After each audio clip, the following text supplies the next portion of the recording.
Hello, and welcome to the 108th episode of the Destiny Community Podcast.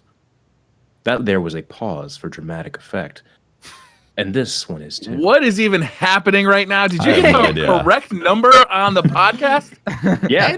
After 108 episodes, you finally got it right. Yeah. Did you recently have Do you see how much I was pausing? Do you see how much that was pausing? That was validation in the brain. Yeah, that took way too much. I saw that. It's like an overweight hamster trying to turn over the wheel. I saw it. That's a visual. That's amazing. Overweight hamster. He's like, and like belly flops, and like gets back up. Holtz is left. It's for not how hard you listeners. fall; it's how you get back up again. Yeah, you're right. Oh, you just, Yeah. So while Holtz is left, we are joined with Aztecross. Welcome to the show. Thank you, guys. Glad to be on here. So we have had an outpouring. You have a virtual army as your audience. Your fan base has hit me up and even threatened to come to my house and force me to watch your videos. What you should be on the show. Like literally minions have They're been awesome. telling me I love to them. bring you on the show. And yeah, they're probably all Titans too. So, Every one of them. You've got the entire Titan community watching your videos. Yep. That's amazing. That's the demographic there. So, which I like the hunters and warlocks too. You know, they're all views, right? They're all there too. Yeah. So, but I think they're all watching to find out what the optimal setup for Titans is, so that they can possibly kill them better in Crucible. Yeah. You know, that's pretty much the case. Hunters especially, you know, which they're always the ones that complain the most. But I mean, Can confirm. It is what it is. Yep. Can confirm. Yeah. I get caught with a lot of complaining myself. Watts, I'm saying for me. you're a warlock, Tefty. Excuse What? Ever since What? you Whoa! fell in I don't think love we're with ever had Rome, an insult like that on this show. I am offended. We're trying to keep it civil for the kids. Watts. Unbelievable. Jeez. Calling me a filthy but warlock. then he fell in love with warlock. You know, who doesn't like eating a nade and suddenly have your health back? I mean, you can. It's like a summer fling, right, Tefty? Exactly. You can go on vacation and meet a cute girl, and you're like, "Hey, you're awesome," right? But it only makes sense for the vacation. You know, Pope, it's like actually visiting a place. It's like actually visiting a place. You're like, man, Vegas is really fun for the first night. Right. The second day, I'm like, I am full of nades and I don't need any more health. I got to get the hell out of here. And I feel disgusting. There was a lot of iodine in that shrimp. So, Aztec, you or Cross, I'm sorry. So, first of all, can we hear about how you how'd you come up with the name Aztecross? Like, what's the story behind that? Is there a secret love interest that sparked the name? Oh yeah. Well, actually, I used to be back in my Xbox days, Icy Hot 101. Nice. That was Icy the old gamer tag. Yeah. It was actually my friend's gamer tag. Wait. Before we go, Icy Hot 101. Yeah. All right. So it just sounded cool. Were you teaching people how to apply Icy Hot correctly? Yeah. And a one-on-one. Yeah, this is a one-on-one of which I show you how to apply it. But no, it was my friend's gamer tag, and I essentially stole it from him and just spelled it differently, right? And so we got into this. I mean, we're like freshmen in college fighting over a gamer tag. So finally, I was like, "Fine, dude. You know what? It was originally your name. I'll come up with my own gamer tag." And so I came up with Aztecross, which is actually my dad's first construction company, which is Aztec Construction, and then Cross. Is his name Ross? No, his name is not Ross either. we're very confused. There's nothing to do with Ross. Yeah, no. Okay. My name's Really not like Ross. friends. So, yeah. But yeah, that's where that name came from. Fair enough. Very cool. Just stuck since. It's stuck. And so when you got into video games, Vigi games, as we like to call it here, Yep. did you Did you know content creation was in your future, or is this something that came about through? No, I got into it, and I didn't even know streaming or YouTubing was a thing. Like, I would watch YouTubers, but I was like, I don't really know where these guys come from. How are they even getting started? And here in Louisiana, like where I live at, we didn't even have good internet. So like, even if I wanted to do those things, there's just no way. And then I don't know, I'd say about 2010, 2011, we finally got decent internet. And then I finally got into trying out content creation. It was really Destiny that spurred me into that direction. So you talked about watching content creators. Who was somebody that you enjoyed watching when you first got started? Really for Destiny, I really got hung up on playing Destiny. I would watch everything those guys did. You guys, pretty much, as I was going into work. And I would watch it on the way back home too. And then, of course, I think around that time, Fruit was getting started as well. And he had like a really refreshing way of reviewing things. And so that kind of what spurred me in that direction. And I was also doing some Sherpa on the side, but it was for PvE. I was actually a PvE player first. And so I played like Vault a bunch and would join up with people and help them out. And that was what I did pretty much every single day until I started the channel. Nice. There's something that I noticed when I was watching your videos is that you seem to have like, so when I watch Holtzman's weapon reviews, he has some personal use advice in there, and he gets into some of the detail oriented aspects of the weapon and number counts, and it sort of builds this picture of the gun in your mind, and you have an understanding of it.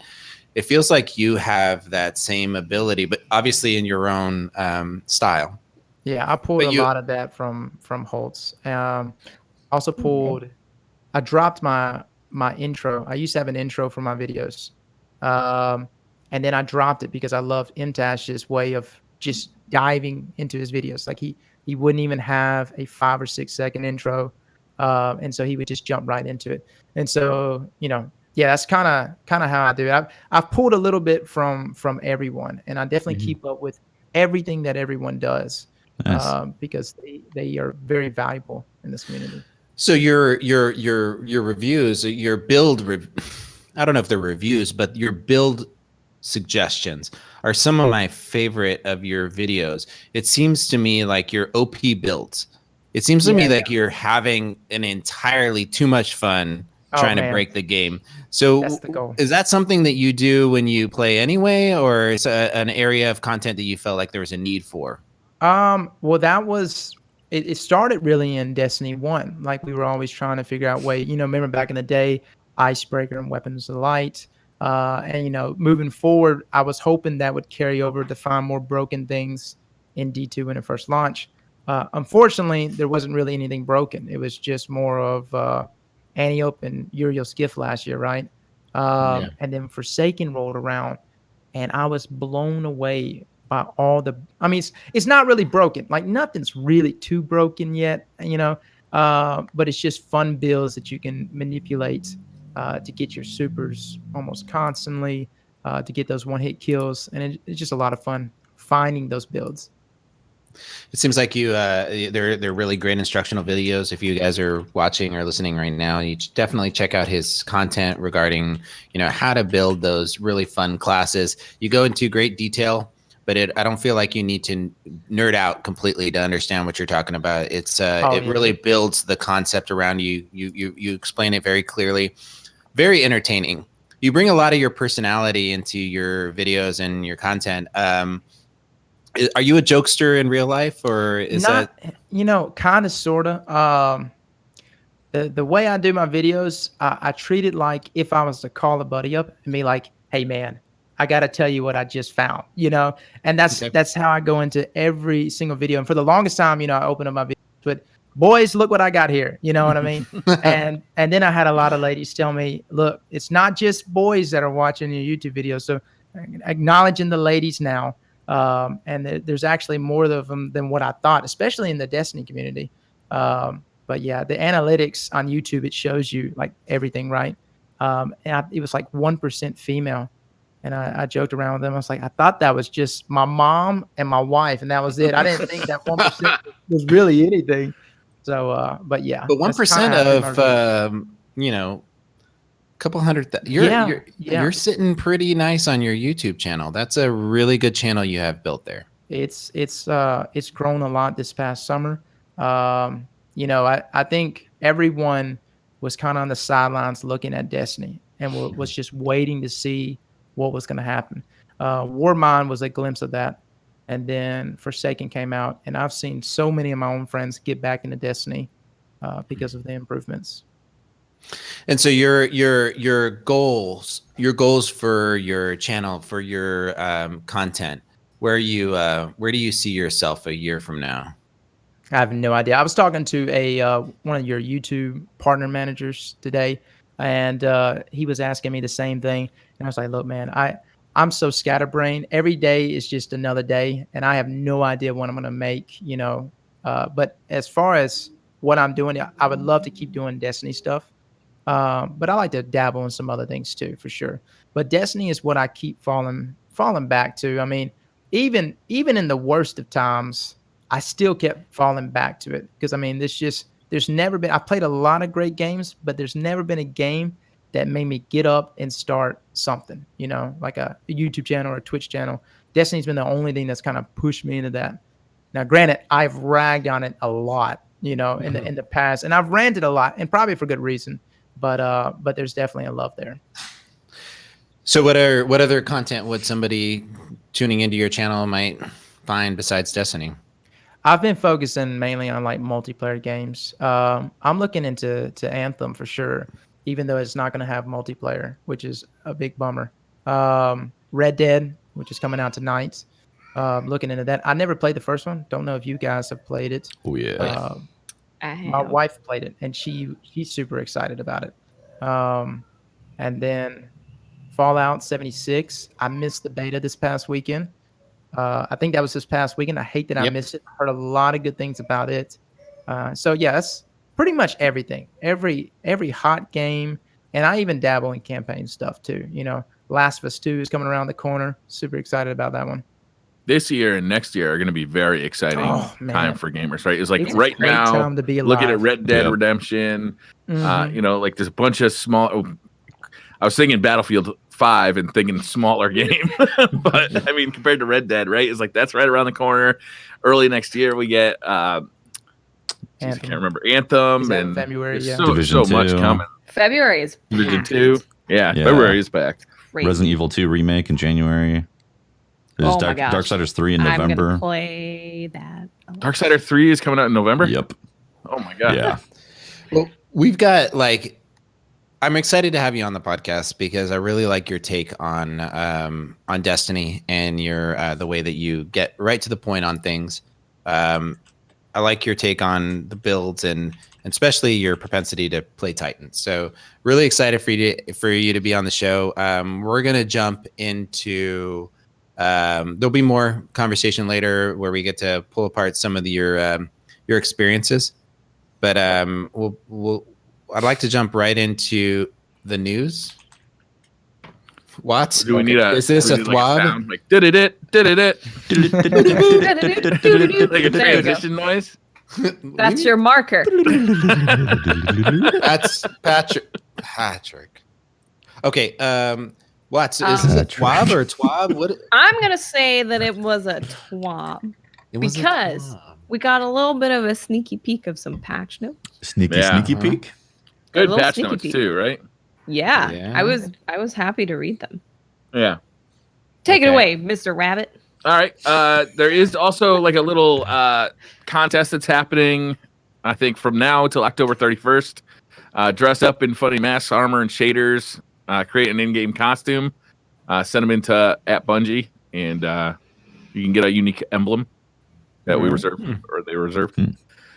Interesting. All right. So, patch notes on October 30th. Is it October 30th or 31st? It's the 30th. 30th. We're getting update 2.0.5. And this is a patch notes preview. This isn't going to be everything that's in there, but there's some really cool stuff in here. So, Bungie 44 will accept up to 25 gunsmith. Bungie 44. For anyone. Bungie 44. He's cracking one for me. I've just renamed him. Briar's I'm popping. cracking up. Sorry. Yeah, you're can we cracking just up. time out real quick, Briar? Can you leave Discord and rejoin it and see if it fixes a crackle? bet. He's having a little snap, crackle, and pop here on the stream. Audio listeners won't have that problem, but stream listeners, How's that any better? sounds better. Let's see if it continues. Sounds better? Yep. Keep going. Bungie All right. 44. Keep going. Banshee 44 will accept up to 25 gunsmith materials at a time.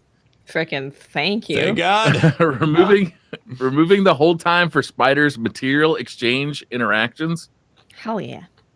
Let me So- spend 5 million shards on those. If I want to spend them all, let me spend them all. I was listening to a podcast this week about Apple products. Like the weirdest thing, and all of a sudden at the end of it, they started talking about Destiny 2. Specifically, they started talking about Spider and how the price of his stuff goes up over time, and how that's not communicated to you in game. And it's the only place that you actually see it in Destiny, right? So if you're a Destiny player, you're used to seeing a price, hitting the button, spacing out. You're just hitting the button over and over again. And oops, I just spent 500 legendary shards on one item. 5,000. Right? Actually, what I have noticed at Spider, the first like two, when you're buying the Master Cores, soon to be named something different. When you buy those, it's very short, the first two, Right. and then after that, it's really long to buy them. So it's Well, I ran into a Not husband anymore. and wife. I ran into a husband and wife that were playing together. It was through. I just randomly found them in the tower. They wanted to play some strikes. I joined up with them. Husband and wife. He was being berated the entire time about spending all of his legendary shards because he was doing that exact thing. He had none left. He didn't realize that it kept going up, and he just spent them all. Well, He it's the got only time destroyed. I've ever seen it in Destiny. In all honesty, I can't think of another time where I've hit a button and the price has changed between button presses. Yeah, it's never happened. Yeah. Yeah. People And just so need the- to pay more yeah. attention. They should have a return policy on those Master Cores. Yes. Can I get a refund? I don't think Spider has a very good 5-minute refund. return policy. I don't think Spider really cares. Yeah. I don't think he takes Spider's refunds. going to say, that was awfully easy for you. I'm gonna leave him like a 1-star review on Yelp, man. Screw that. Man, he's really concerned about his Yelp rating too. Yes. They're increasing the stack size of ghost fragments from 10 to 20. That'll be nice. Good. All right. Reduced shader dismantle time from 1 second to 0.25 seconds. It's a nice That's change. good. Yeah. Exotic duplicates. So they're changing a little bit about how you get exotics. When you're receiving an exotic, we will take into account all exotics you found and weight them against the exotics you have yet to acquire. This lowers the chances of receiving exotics you already own. Oh. Yes and no. So the likelihood of getting new exotics is going to go up, Yeah. theoretically. I was in the haunted forest. I saw a golden delight sitting on the ground. I said, oh my God, is this my moment? Am I going to get shards of Galanor? no, Could it be? Hard light. no. Hard light. Ooh. I've got Did you have a hard light, Tefty? Yes. And you know what I didn't okay. have until that moment?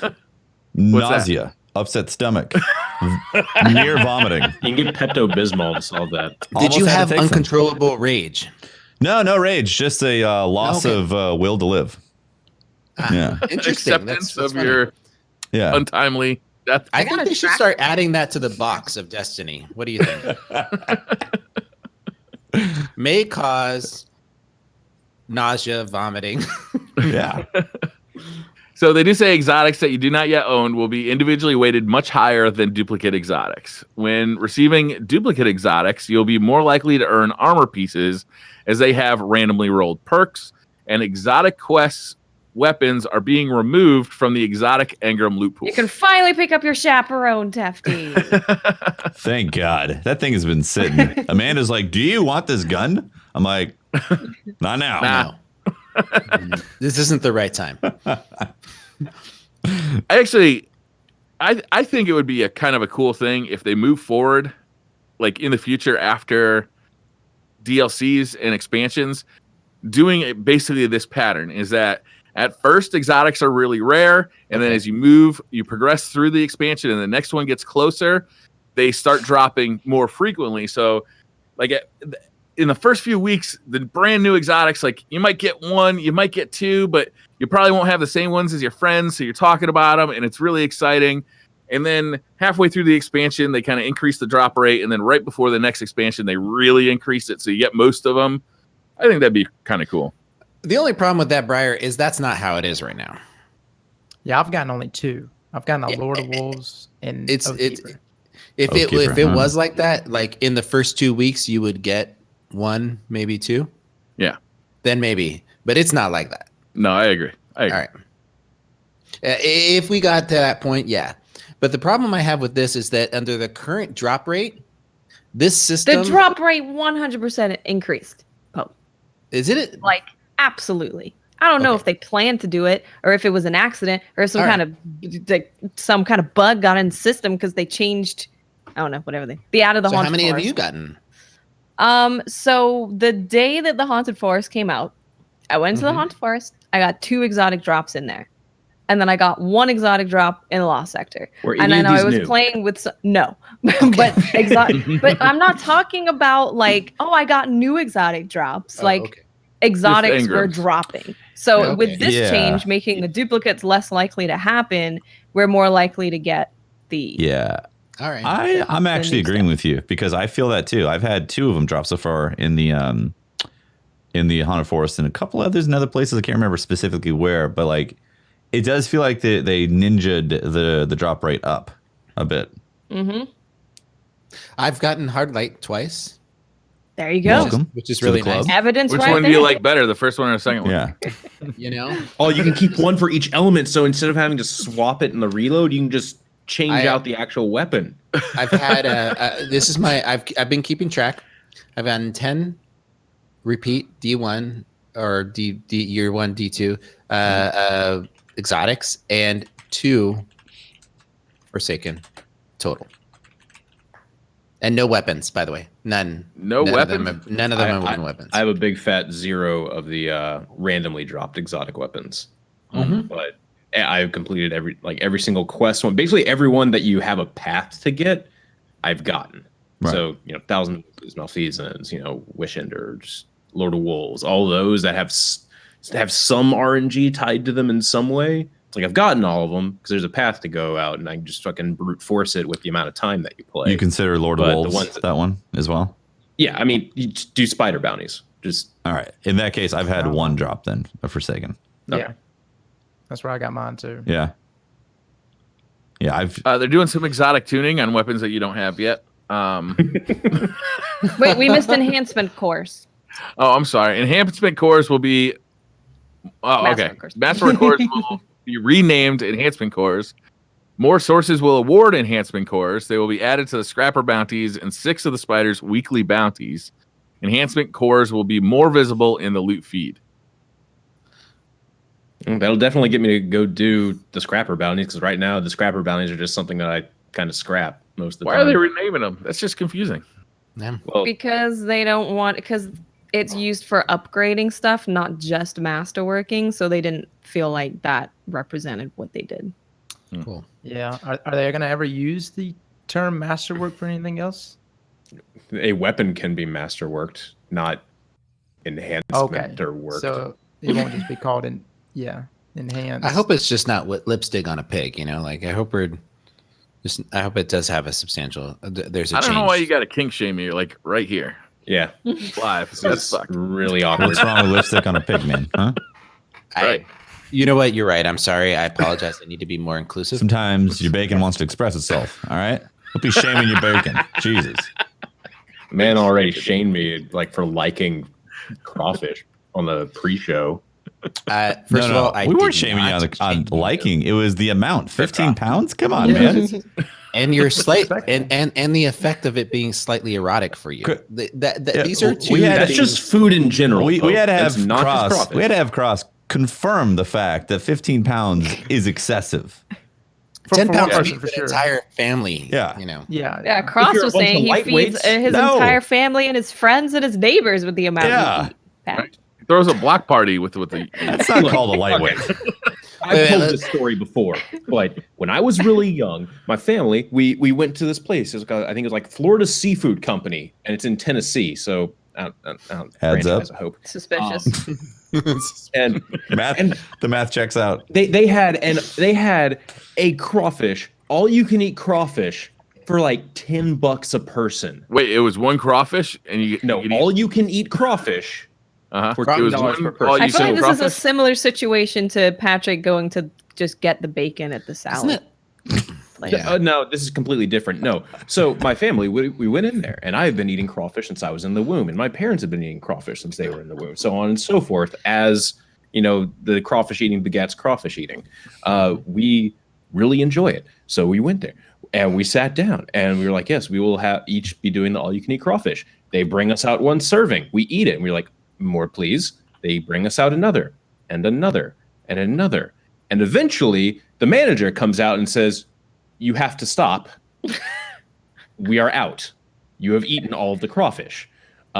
See, I think they were expecting most people to just go in and have like one or two and be like, oh yeah, we're done. AKA a normal person's amount of crawfish.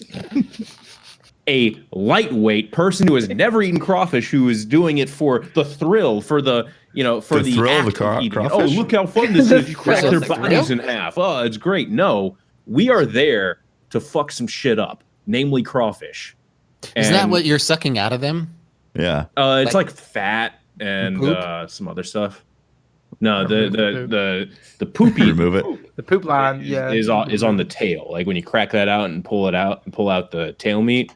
There's occasionally the intestine. You can just wipe that off. It's fine. That sounds I'm disgusting. curious. We were very disappointed. They never did all you can eat crawfish again. Because of you. That's a hell of a deal. $10 a person. Yeah. Were they going out of business at the time? There's probably a pre and post Casey's eating crawfish point of time in that restaurant's history, and we are now on the post Casey's. Yeah. So yeah, an era. Interesting, huh? Anyway, news with Destiny. Yes. Sorry. So they're doing some exotic tuning. Wish Ender is getting increased base damage, and they're fixing an issue where the Broadhead perk would not properly activate under certain circumstances, which would result in a loss of damage. So they're fixing the bug and adding more damage. Interesting. Yeah. Woo-hoo. That's exciting. Cool. Yeah, I want to try that. Who here has Wish Ender? Show of hands. Okay. I grinded the last day for it. Are you wish shaming me? Nice. Yes. Wish shaming. Yes. Malfeasance. They're increasing explosive shadow detonation damage and increasing damage against Taken and invaders. All right. It's already really good against invaders. It's a 180 RPM that does the damage of, I think, a 140 RPM against invaders. It's really good. So, oh god. It's gonna 2-tap them. Oh Jesus! Get out of here.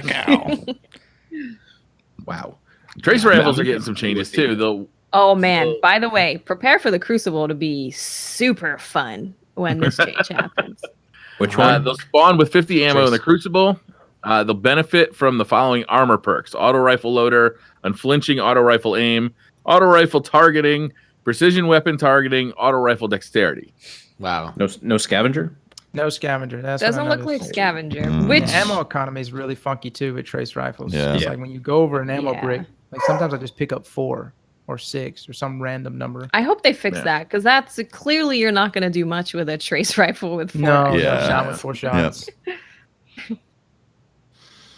I am so this is one of the times where I'm really glad I'm not on PlayStation, because Wave Splitter is absolutely insane. Wave Splitter is nutty. Can you explain to me what this Wave Splitter is specifically? So in the realm of people that actually get cool shit, it is a trace rifle that has its damage properties are really weird. It's void damage, and it starts out like at high damage and then very quickly goes down low and then goes back like up and down. But if you go over an orb of light, I haven't used this since I was at Bungie, so all this shit could have changed, so sorry. Yeah, it amps it up.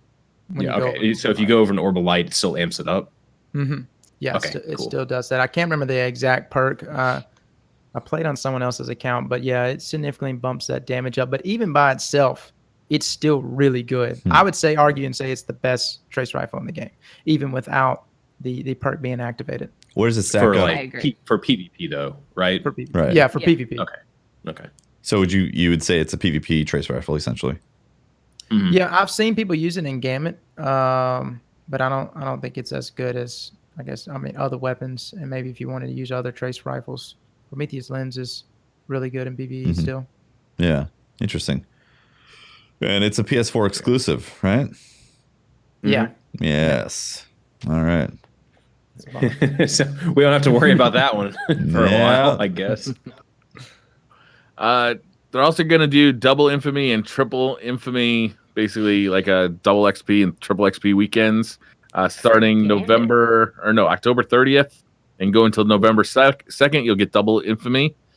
And then starting November 2nd and going to November 6th, you get triple Infamy. Cool. I need to grind out some of those rank ups for various things. Like what do we get for even maxing out Infamy? So the first reset you get a pretty well rolled trust, but I think explosive payload and dragonfly on it. I think that's the roll. It's okay, and it's like fully masterworked. Then the second thing is it's like a tracking cluster bomb rocket launcher, Gambit rocket launcher. Fully masterworked again. And then I think on one of the third one is like is it a ghost? It might be a ghost. Gambit specific ghost. Yeah, I've only gotten the first reset. I lost my will to kind of play Gambit for a while after grinding for malfeasance for so long, and so I just kind of put that game mode to the side for a little bit to work on other stuff. I still haven't found the butthole. Story of my life. Meatball. Plus, honestly, meatball, the sorry. Gambit weapons are really good, just in general. Yeah. So leveling up and getting them is good. I got lucky. I got one of those. I got a trust with drop mag, reload masterwork, and explosive rounds and dragonfly, and that thing reloads like it's like outlaw every single time. Now you lose bullets, but it's got 9 in the magazine. So as long as I'm like pat pat pat pat pat pat reload pat pat pat pat pat pat pat pat reload, it plays really nice. I like that gun a lot. I feel like the Gambit weapons in general are all very, very solid. Like they feel good. I mean, it's a mode that demands more of you if you're wanting to do well in it. So the rewards are, they're worth it. Tiered a little bit higher. Yeah. It's not like Crucible where we have have you guys seen the SMG from Crucible? Have you ever been killed by it? What's that thing called again? Yeah, no. It's like harsh truths or It's got like hard 3 truths. stability. Yeah, it has like basically negative stability. I wouldn't be surprised. Wow. Yeah, it's pretty awful. Poor SMGs. The Refer a Friend program is back with update 2.05, and there's some rewards here. Very glimmery stuff.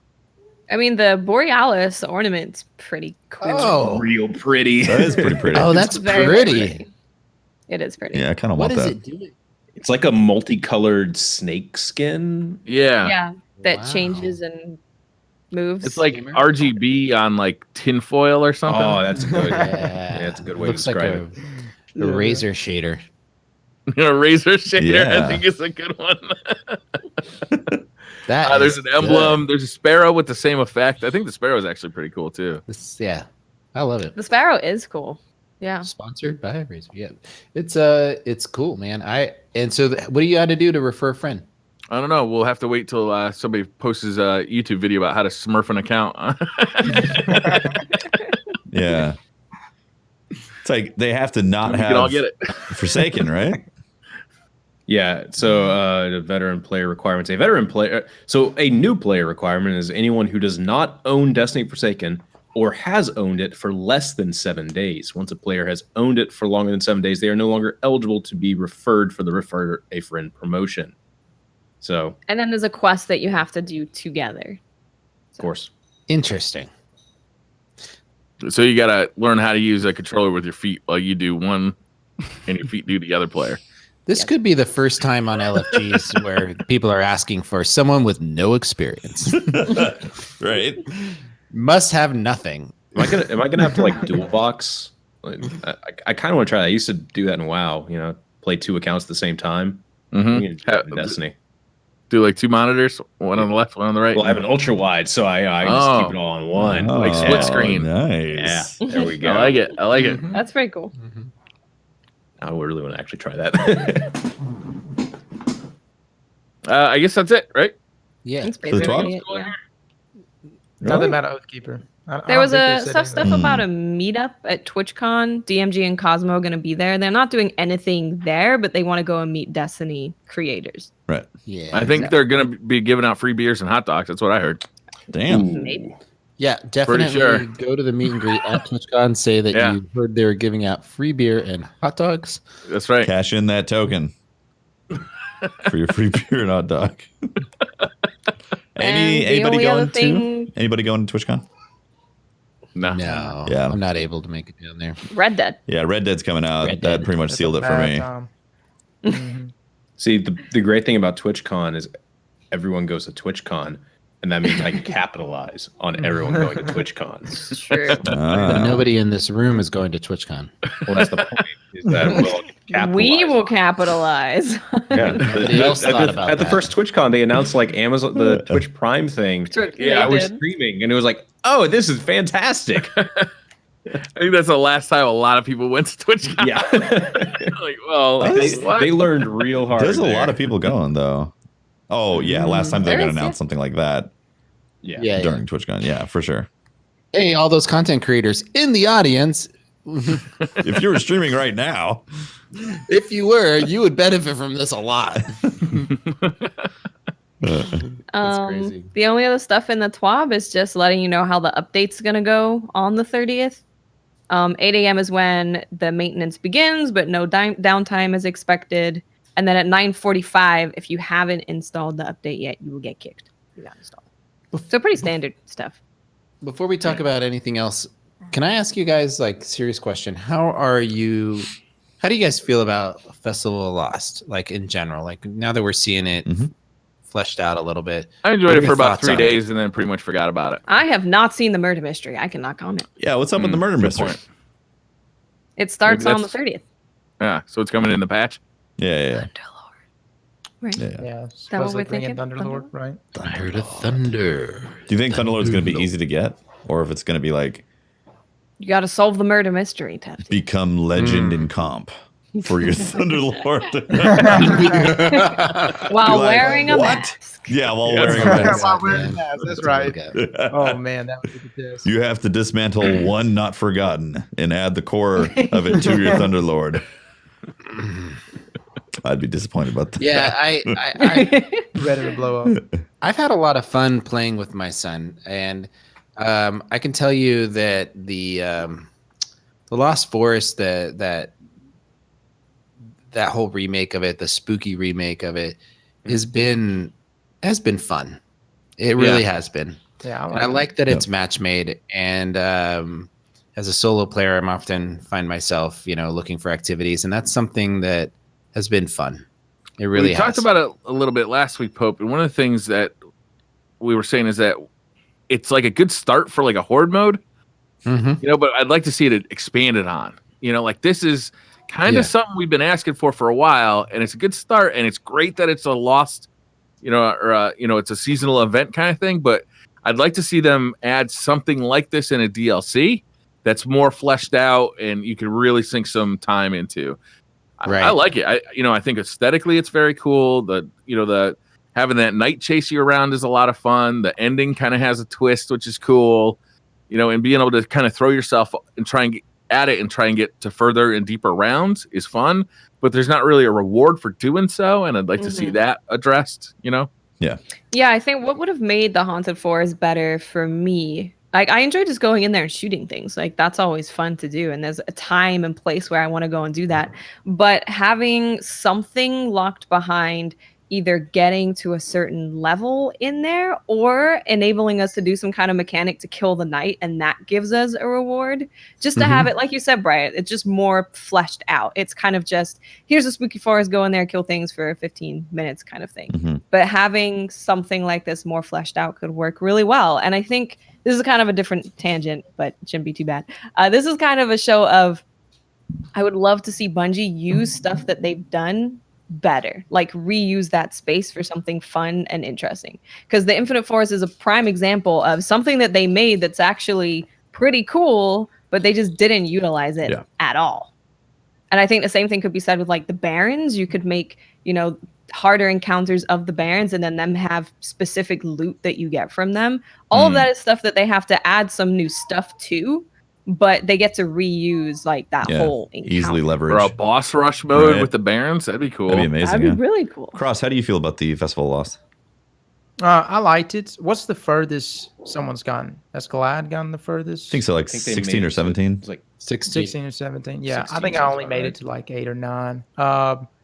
Yeah, it would have been cool if I don't know, like at 15 or something, like they discovered something, Unlock something else. Yeah, unlock something, man. Wouldn't that got people just buzzing? Yeah. Oh, for sure. And then, of course, loot. Well, that's the big thing. People will do anything if they know there's going to be some good loot on the other end too. So I don't know how y'all feel about the auto rifle. I think it's all right, but maybe some other options there, something to go after, especially for the Crucible guys. But it's I mean, a good auto rifle. I'm just not a fan of auto rifles in general. Yeah. It feels like there could have been an opportunity for there to be something hidden in there.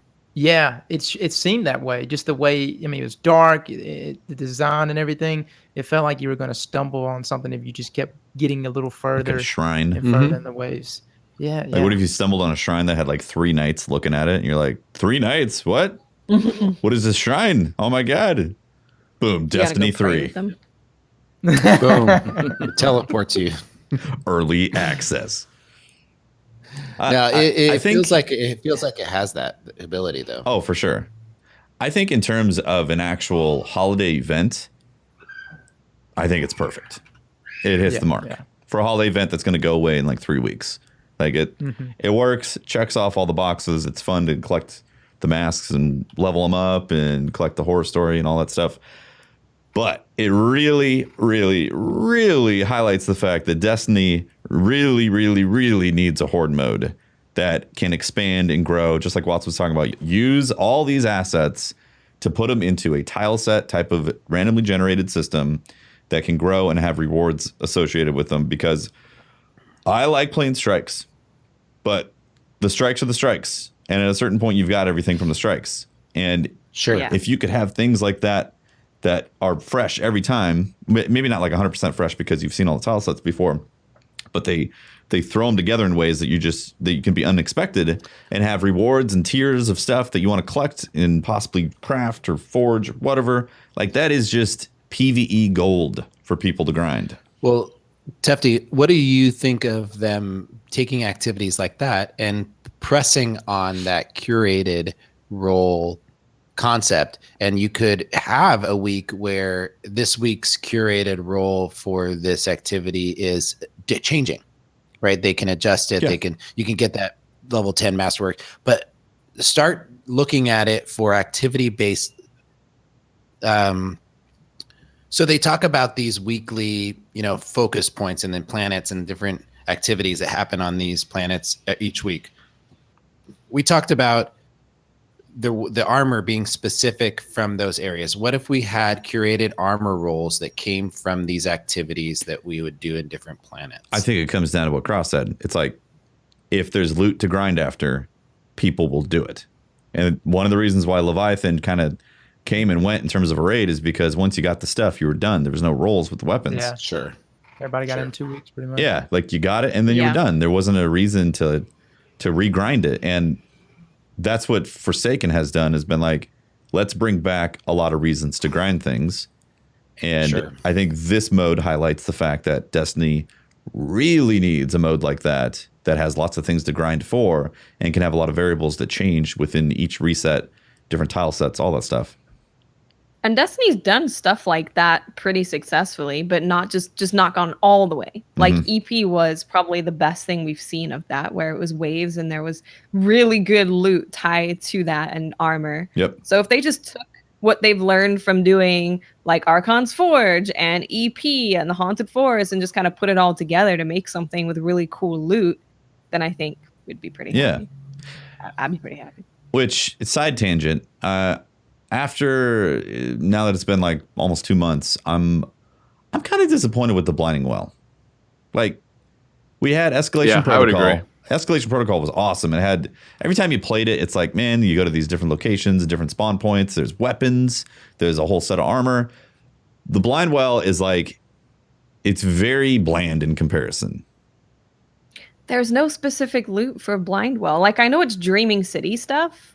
And that's a way to kind of, you can't even grind for Dreaming City stuff though, because you're not getting something from the chest every single time, right? Yeah. Like maybe if you could grind random rolls of Dreaming City weapons in the well, that would have made it more interesting, because it's like, okay, I got a retold tale. Okay, well, I don't really like this roll. Let me try and get another one. Yeah. And of course it wouldn't be powerful, but you'd still have a way to get it from that chest. Have a chance to keep pulling the lottery for like a Tiger Spider retold tale.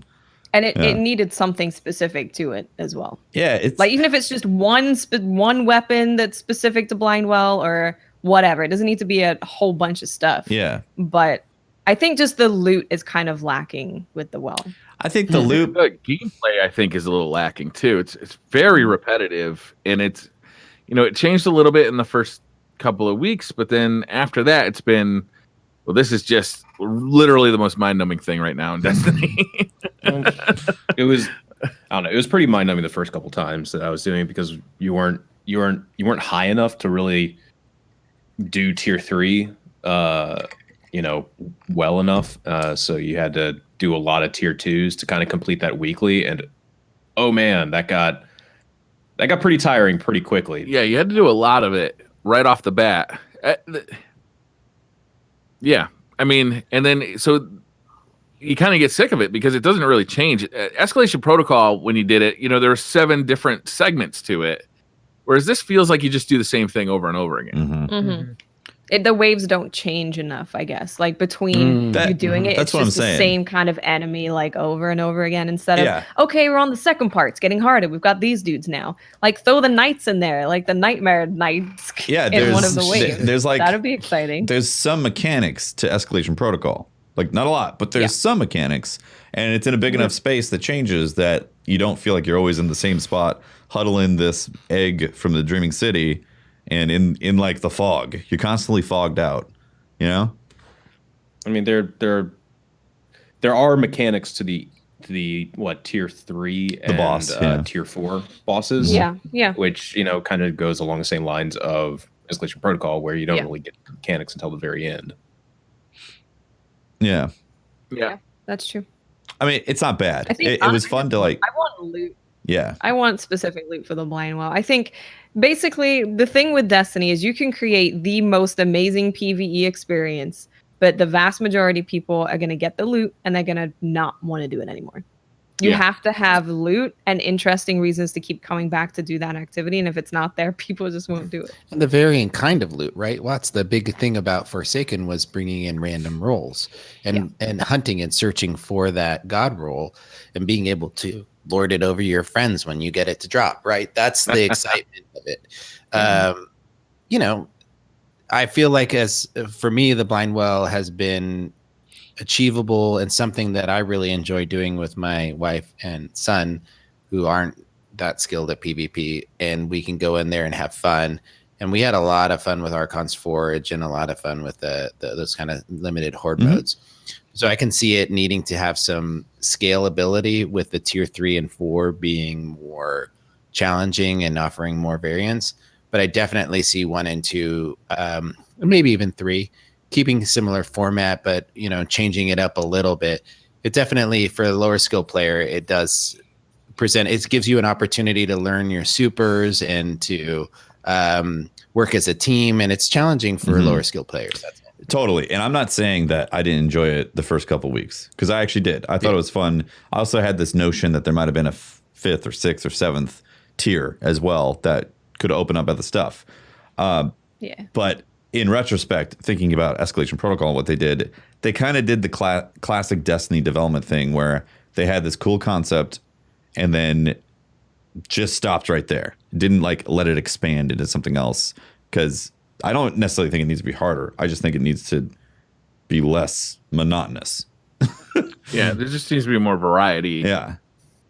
Between and loot, rounds, even if it's just a class item and like a weapon, one weapon, a class item. It's like, okay, well, I'm gonna grind for this thing. One of the things that I kind of thought was interesting is, do you guys visually Dreaming City armor? You guys like it? Yeah, I thought definitely. it was good. Yeah. Yeah, Dark Souls. One of the things has been kind of frustrating is that it's all mobility armor on like Titan and I think Warlock as well, and it's like, oh, okay, well, both Dreaming City and Raid armor is like the only place that you can get a lot of the enhanced perks. Too. Yeah. And it's like, oh, unless I want to go this one specific route with like how my character is spec'd with mobility, resilience, recovery, it's like, oh, okay, I'm gonna if I want to be an optimal player, I can't be optimal. You got to kind of cherry pick that enhanced perk piece. If you want hand cannon reload, then go with that for an enhanced perk, and then you use some other types of armor to get the stats you want. Now that's only from the raid, right? Enhancement perks. I think That's that's from the Dreaming City as well. Dreaming City as well. Okay. Yeah, but that's the only two places you can get it. You can't get it from the Crucible at all. You can't get it from. Right. It is on exotics too. That's right. My bad. It needs to be end game content gives enhanced perks, especially going forward. Because let me tell you, if you drop something like a raid lair or some other thing in a DLC and it doesn't have enhanced perks, why am I going to use that armor? Why am I going to grind for that armor? If I'm trying to be super optimal, Yeah. I'm not going to. I'm just going to go back to Dream City. Wish. Oh, the 10th wish was discovered for the raid. Took y'all long enough. Damn. What is it? Good God. If you input the 10th wish, it makes the drifter narrate throughout the raid, just like with failsafe. Oh, that's awesome. Oh, okay. It's I thought it had pretty to do with people were spamming it in chat. I thought it had to do with the blind well. You guys are off topic. Okay. Off topic chat. Chat. You're gonna have to take I mean, a 10 out of 10 that's minutes. the 10th Exhausted wish, blind though. well discussion, honestly. Well, definitely. It's definitely something that, but looking at it as an activity moving forward, it can build on it and grow. I feel like Forsaken's in a really good place. Yeah. Yeah. Could you imagine though, with all of the open space in the Dreaming City being Escalation Protocol style? Oh wow, That would be That'd really be cool. That'd be great. Be dope. See, that's one problem I had with Blindwell is that it was like locked away. Yeah. It was locked away, but not match made. So it's like if you're gonna lock it away, have it match made, seeing as I'm having to go to this like far off location anyway. But if it's like a public space, then okay, yeah, have it not be match made. Have people be able to just jump in like with EP. But if you're gonna just lock it in the space super far away, you don't know who's in there. It's in a completely different space. Even if it says that someone's in there, it doesn't mean anything. Because when you go in, it's a different place. Yeah. Have We're it doing be that match crouch made. walk just like we were back in. Do you remember that? Yeah. Trying to get the zone to load people in. I want one or the other. I want you match guys to know made. since last time we location spoke. open. Since last time we spoke, I got my Warlock, Solar Warlock leveled up, and I'm in love. What does leveled up mean? I've completed all the Subclass. All the bubbles. Oh, okay. Right. Yeah, And it's 598. Nice. Okay. So, oh my God, I'm in love with that thing. They're fun. It's nice to That have one is- around too during That raid. is a Absolutely. blast. I am so happy that they put that into the game. I know you guys were like asking me about it if I had a chance to level it up. And I started thinking about it because it is the most fun for me to go into Blindwell and be that guy. I enjoy that too. Oh, God. My You know, land. Yes, and it's with the fun. harmony, putting it down, I was putting down like 3 like staffs at one time, and just really feeling like I was supporting my team. I'd be running around. I like how making you sure- throw health to people too. Yeah. Yes. That's cool. Yes. If you have people in your Well of Radiance and you have harmony, you can literally chuck grenades as fast as possible. Just boom, It's boom, boom, so boom. much fun. And you know what this is showing is that a support class actually works and feels pretty good in Destiny. Yeah, It does. It does. And we haven't had it before. It actually, you don't usually have that kind of stuff in FPS games like this. And I think Bungie kind of didn't want to have roles. They were like, everyone can kind of do everything. But I think this is really interesting that they made a support class and it actually feels good and it plays good and it's fun to use.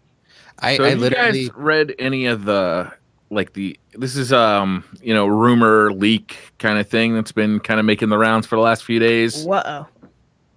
This comes from this guy on Reddit, Anon the Nine, who has been right about stuff in the past.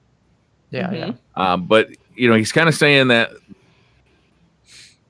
Destiny 3 is now like in development, and they're really leaning toward the RPG side of Destiny for the next one.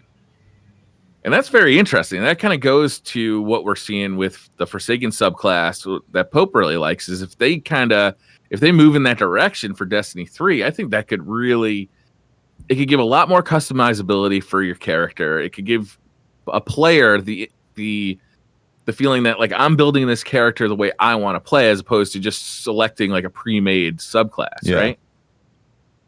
I hope so. Yes. I would love that personally. I mean, this is just a rumor on Reddit, but I mean, if they're going more RPG as well, it's also like more defined roles. Yeah. So you would be like, I'm going to be a warlock because I want to do this thing, not because it's like, oh, I kind of like the dress they wear. Like you would be making more conscious decisions about the role you pick. Yeah. Yeah. How do you think that would affect PvP if it's going to go deeper in the RPG side? Is there any way they can separate it? I know we've been asking that. That would be ideal. Wow. But that would be the only way. That's the solution. I guess. I think they should. If they're going more RPG route, I think they need to. I hope they do. Yeah, I want them to go RPG route. I mean, even though I play Crucible, I mean, Forsaken has brought a lot of exotics that, Ursa Furiosa, borderline broken. Shards, little out of hand, especially when you've got a lot of teams using it in comp. But I mean, they make the game fun. Yeah. And so I hope that's the direction that Bungie keeps taking it. And whatever happens, happens, I think they might. This is just spinfoil hat. Like, I have no basis for understanding this, but if they go with the success of Gambit, of a PvEVP, PvPvE. Anyway, having Destiny 3 be something where you can open world compete against other Guardians. That's another part of this rumor, Pope, actually, is that he's kind of saying that there's going to be a PvEVP zone. Right. And I'm thinking that if that's the direction they go with, the arena style PvP may be on its way out. Okay. Really? So you're talking about like Battle Royale in a way? Or just a zone where anything can go? So maybe, so Patrick's not going to say a damn thing, but if he I'm was intently looking at the little thing I used to clean my glasses. Good. So just take your glasses off. You're blind. You can't see. You can't hear. That's how it works, right?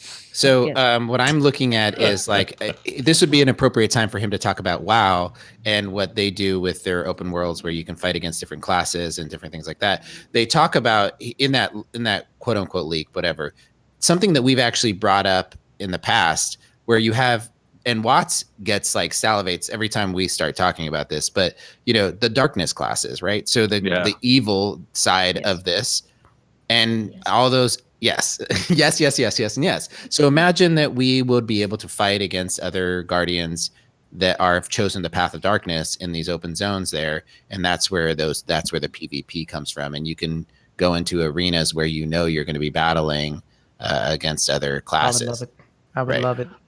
Are you suggesting like you pick almost a faction when you log in or when you create a character, and one side would be the side of light and the traveler, and one side would be the side of darkness? A story where you kind of go along and it's like, oh, they split, and this is how the Dark Guardian happened, this is how the Light one happened. Make your decision. Like you could pick this. We have factions in Destiny now. Like you could pick the Horde. Oh, they're not fun factions. Mean nothing. Yeah. No, we don't. Yeah, they don't really mean much. No, we don't. When there's a world when you're for the Horde. Yes.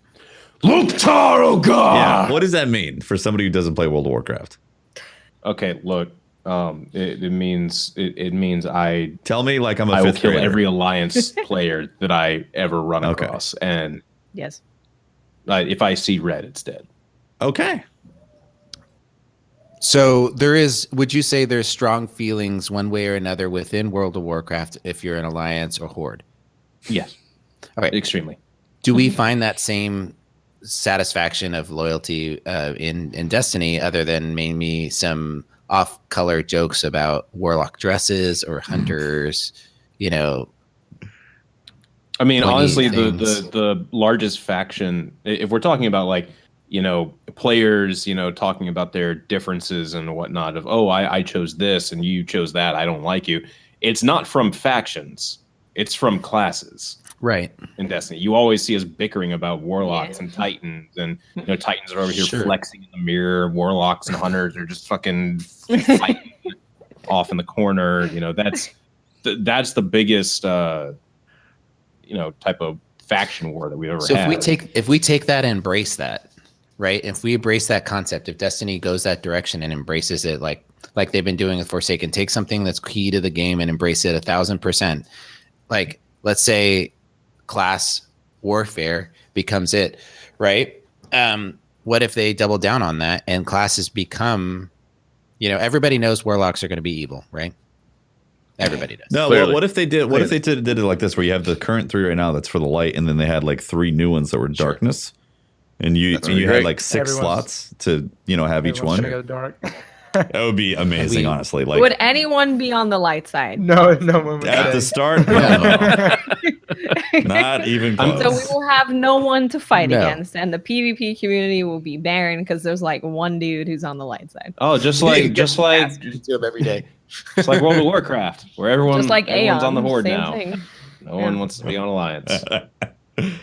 Balance has been achieved. That sounds like a fantasy world, but man, that would be so cool to log in and like it would be really pick cool. a dark character and have like the whole theme of Destiny change to be evil, and darkness and all that. Like, yes, I would like to see story repercussions if you do choose to fight for the darkness and use a dark, whether it's a subclass or a new class or whatever it ends up being. Like, that's got to figure into the story somehow, because I think it kind of does with Awoken, right? Because they're like in the middle. Into my story. They're like but I'm saying like maybe right? that's how it starts. That Awoken are kind of in the middle, and that's how you figure out a way to kind of tune into the dark side. What I don't want is Bife telling me why this is important to me. I want to know from playing the game why it's important. Oh no, of course. I think it would have to be like, I don't know. You find out something that the Vanguard did. And you're like, there's 2 kind of arguments of it. One was, well, we had to do this to save our people in our city. And the other one is, you guys are actually just monsters. So if you think that they're monsters, maybe like, I'm going to go to the dark side and go against you guys because you're not doing this right. I don't know, it could be something like that. I think the Vanguard do some pretty sketchy stuff. So I think the door is open for us to just turn against them and be like, no. Maybe it could be a split of Ikora and Zavala. So yeah, Ikora's like, well, she did call him a bitch, right? Basically. Yeah. Coward. Okay. Well, I heard it. Same thing. Have y'all ever heard of Maybe I inferred it. Y'all may have heard of the game Ion. I don't know if any of y'all. It's like an MMORPG. I think WoW probably does the same thing, but they had like that one social area. It's not really a social area. It's a whole planet where you would fight the different factions. And what was cool was, you had your basic NPCs that would come down and fight you, or your PvE side of things that would just randomly show up. But I really like that you would look at that area and it would say how much control the faction has of it. Does WoW do the same thing? If you could do the same thing with the darkness and the light, and be like, all right, the darkness has 75% control of the EDZ, or something like that. Yeah, there were some various areas like that in WoW over its history. And in vanilla, they had a zone that like could be controlled by a faction. By like, people would have to do like this weird thing where they carried stuff to their respective bases. Whichever base got to max first won it. Wintergrass was another zone where there was like this one faction would hold it, the other faction would have to attack the base, and if they attacked it, then that faction had access to a raid. And so the only way to get access to the raid was gain control of it, really. By taking control of it. Actually included in this leak somewhat, is they do say the PvE VP zone will allow players to fight for territory.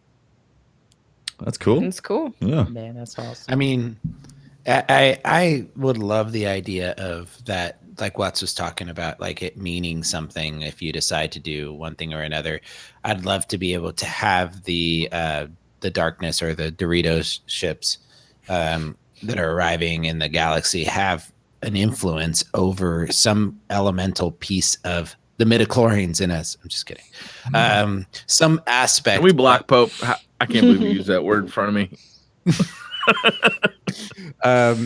So let's just say like the darkness is able to influence maybe the awoken within us, or that darkness piece of us. And I don't know. I'd love to see that aspect of it. Yeah. Sounds interesting. Sounds. I like very when leaks cool, like man. this come out. Like they're not necessarily true, but they're fun to talk about. Yeah, they get the pot stirring. I've always been thought right that about Destiny. He's right about so much in Forsaken. He has been Where's right the- about stuff. Who Yeah. is this guy?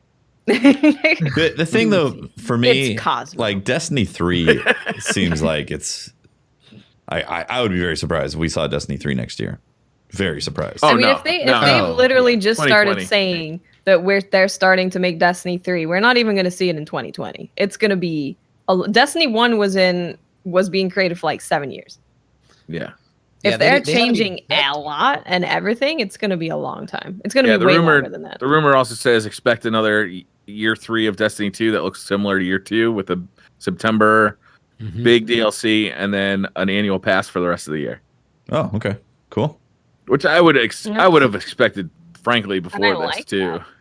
That sounds great Yeah. to me. Yeah, I mean, I think that's like the great. ideal setup for Destiny because if Black Armory is good, I think historically it would be the first time that we've had a great DLC in December in comparison to everything else. It's If not they're even making DLC. Destiny 3, They're changing everything about how they do everything. Yeah. Like Yeah. they're not doing these like content drop things anymore. They're like, we're gonna make your end game more exciting. You're gonna have more stuff to do in the end game instead of starting from scratch and being like, Yeah. oh, campaign, woo. Yeah, I'm excited to see it Yeah. unfold. I want to see how Here's the God. systems change and how they update stuff in the game. Absolutely. my biggest fear is that we start from scratch with Destiny 3 again. I know Dedicated that's my biggest servers. fear too. Yeah. Doing it all over again. Doing it all over again is going to be a tough sell too. My biggest Yeah, fear I don't know if I is would want to do it again. my biggest fear is if they drop peer-to-peer PvP. Like I love that so much. I don't want them to drop peer-to-peer ever. And if Destiny 2 does come out or Destiny 3 does come out in 2020, like we're seeing like really strong rumors about the next generation of consoles now. Yeah. So Yeah. like we can expect that. I would say maybe 2019, but probably 2020. So Destiny 3 could be launching alongside the new consoles, which may mean that they have a little more headroom to get 60 frames per second. Right? I mean, I'm pretty sure the next gen, at least for PvP segments, it would be 60. I hope If so. PlayStation's warming up to cross play, cross save, Destiny 3 having cross play, cross save, and this type of environment that this league is purporting, saying that could be, obviously that's a long shot, but if this is the case, I mean, there is a bright future for Destiny coming up. Mhm. Oh, for sure. Pope, I really think that that's going to be a required feature in games moving forward. I think, like we're going to see a transition where games are adding it and some games have it, but some games don't. But I think it's going to become a feature where it doesn't have cross-play or cross-save. Are you kidding me? Right. Yeah. Mhm. Yeah, I think we'll so. come to that point pretty quickly. Because I'm a I mean, huge- yeah. what does it matter what system Tefty's playing on it? If me and Tefty both want to play, and he's on Xbox One and I'm on PS4, I don't care. I just want to play with my friends. Yeah.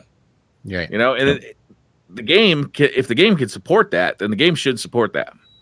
And if Didn't PlayStation's going Diablo to start just allowing it, recently- then there's no excuse not to. What was that, Cross? Diablo just recently, or are they in the process of adding crossplay? Diablo 3. Oh, I don't I'm know. not sure actually. That's what I read the other day. Yeah, Blizzard was talking about it, and that Diablo 3 was going to be adding Like for crossplay. PS4 and Xbox and Switch, possibly. That's a big deal. Yeah, I think all of the above. But I mean, if Blizzard's already looking into that, being right there next to Bungie. Exactly. PC and Xbox One. So PC and Xbox One. It's no, PC and consoles. Yeah. Okay. Yep. That's awesome. So I can see really cool. the biggest argument is like the PvP community is saying that there's just not that parity between if cross-play is a thing, just the parity between the experience from a console to a PC and being matched up. Oh, it'd be rough. It's again so easy to overcome though. Just have different queues for different consoles. And if I want to play with somebody, if I'm on PC and I want to play with a friend who's on PlayStation, then they're joining the PC queue. But also, I'm sorry. I'm just laughing at at that whole thing because people on PC complain about people using controllers because of that. Yeah, that's a good point too. I mean, and then like everybody thinks go back everybody to the else is start getting of- the advantage. Yeah. No, go back to the start of like PC on this thing. It's like if you're not using a mouse and keyboard, you're just not going to be good. They'll shit all over controller users. But It's the main thing is like talking about The PvP frames. immediately. There's the a frames lot of of things you could do that isn't PvP. Like you could raid together and cross play. You could play strikes. That's right. You could do story content. All that you could do most of the game. most of the game as crossplay. And then if you do get to the point where you play PvP together, then just make console join PC queue, just like Holt said. Or was it Briar? I think What do you there's guys a said way there? around it.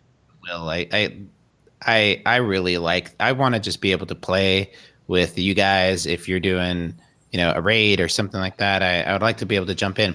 I am even a fan of cross save. I mean, as a baby step for these kind of issues. I don't mind buying it on PC. I don't mind buying it on Xbox One. I have all of those anyway. Just I don't want to regrind everything. My Cross save should be the first step that they add to Destiny 2. Sure. Cross play should be in Destiny 3. That's right. I'm okay with this. Yeah, we've decided. Good discussion. Nailed it. Make it happen. Write that down. Somebody write that down. Can we get the minutes of meeting on this? Don't we just get to say make it so and it happens, Isn't right? that one of Nick's new jobs that we're going to pay a bunch Nick. for? Yeah, Nick's doing minutes of meeting. Thanks, Nick. Make sure to clip that and send it to Bungie, please, for minutes action item. done. Okay, yep, on it. You guys want to do some Twitter questions? Yeah. Oh, hold on one Yeah, I second. heard there's some. Yeah. I got to say, I was able to do the throne, the dungeon, the Shattered Throne. Mhm. Yes. I got to solo it and flawless. Wow. This last weekend, Nice. it was very Nice. nice. It was fun. Nicely done. I developed my strat for the ogre. I knew I could do it, and I worked on it with my warlock. Failed because I got greedy. Actually, I had like the ogre down to a sliver, and then when the Axiom darts killed me. But I had everything worked out, and then I did it with my hunter, and was successful. I was very proud about that. I got What's my the try. What's the hardest Congratulations. challenge? What's the hardest challenge of getting ready for that or executing your strat? The hardest part's the ogre, 100%. By far. Like the ogre. Has anybody else done it? Oh, yeah. Lots of people. Yeah. But No. Like on the crew. Oh. Oh no. I have not. No, I Not haven't on even attempted. live. Didn't do it live. Okay. Not live. Wow. Wow. I think I've Doesn't already count proven that. to myself I can do the it. hardest part is the ogre for sure, because you have to plan about the pacing and how you manage the ads, and then also making sure you're appropriately doing DPS, and then also setting yourself up to restart it, because there's this transition from the Axiom darts coming to you, he gets the shield back, and then you suddenly have to reset to kill the ads again.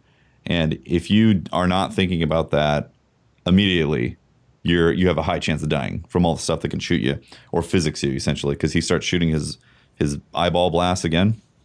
So I'd say that's like the hardest part, honestly. And then Yeah. as long as you have a plan for the wizard, it's very doable, but you definitely have to have a plan. It can get out of hand really quick if you don't take care of the scions. And what are the rewards for that? Bigger E-peen, approximately 3 inches. Yeah, massive. No, You 3 get a larger inches. one. 3 inches larger. 3 inches? This is Wow. this is extension on top of the It other just happens that enhancements. way. You can just grow on top of I it. thought it was a percent Video change, not games. like a static amount. Well, That's I crazy. think it's static.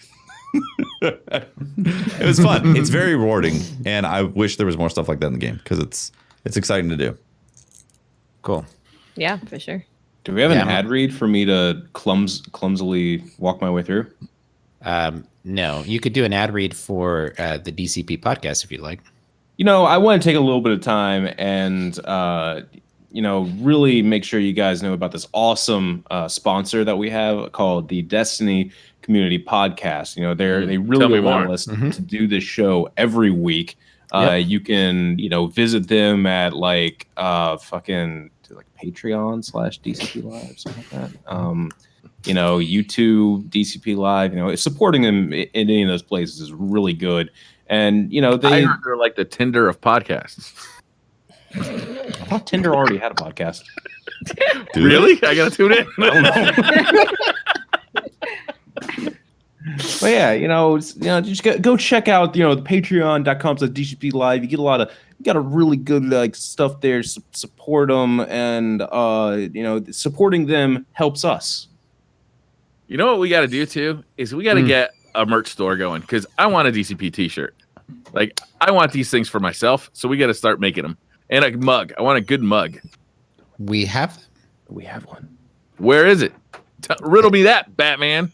It's under. When you copy paste the description into the YouTube videos. Yeah, it's that. Oh, I totally didn't do that one of the weeks. That's all right. I went back there and I did it for you. Thanks, man. Oh wow. Professional follow up there. There we go.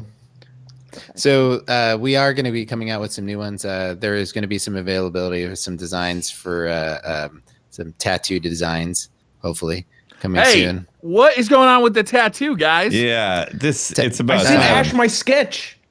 Patrick has been a bitch. Basically, let's be honest. You've been a bitch about it. He has been filibustering this whole process. He is up there reading from the phone book. Do I need to go back through the Twitter DMs, find it? Because I'm the last person that said something. You drew on a piece of paper with stick figures. That was an MS snapped Paint. A photo of it. That was an MS Paint. That does not count. What?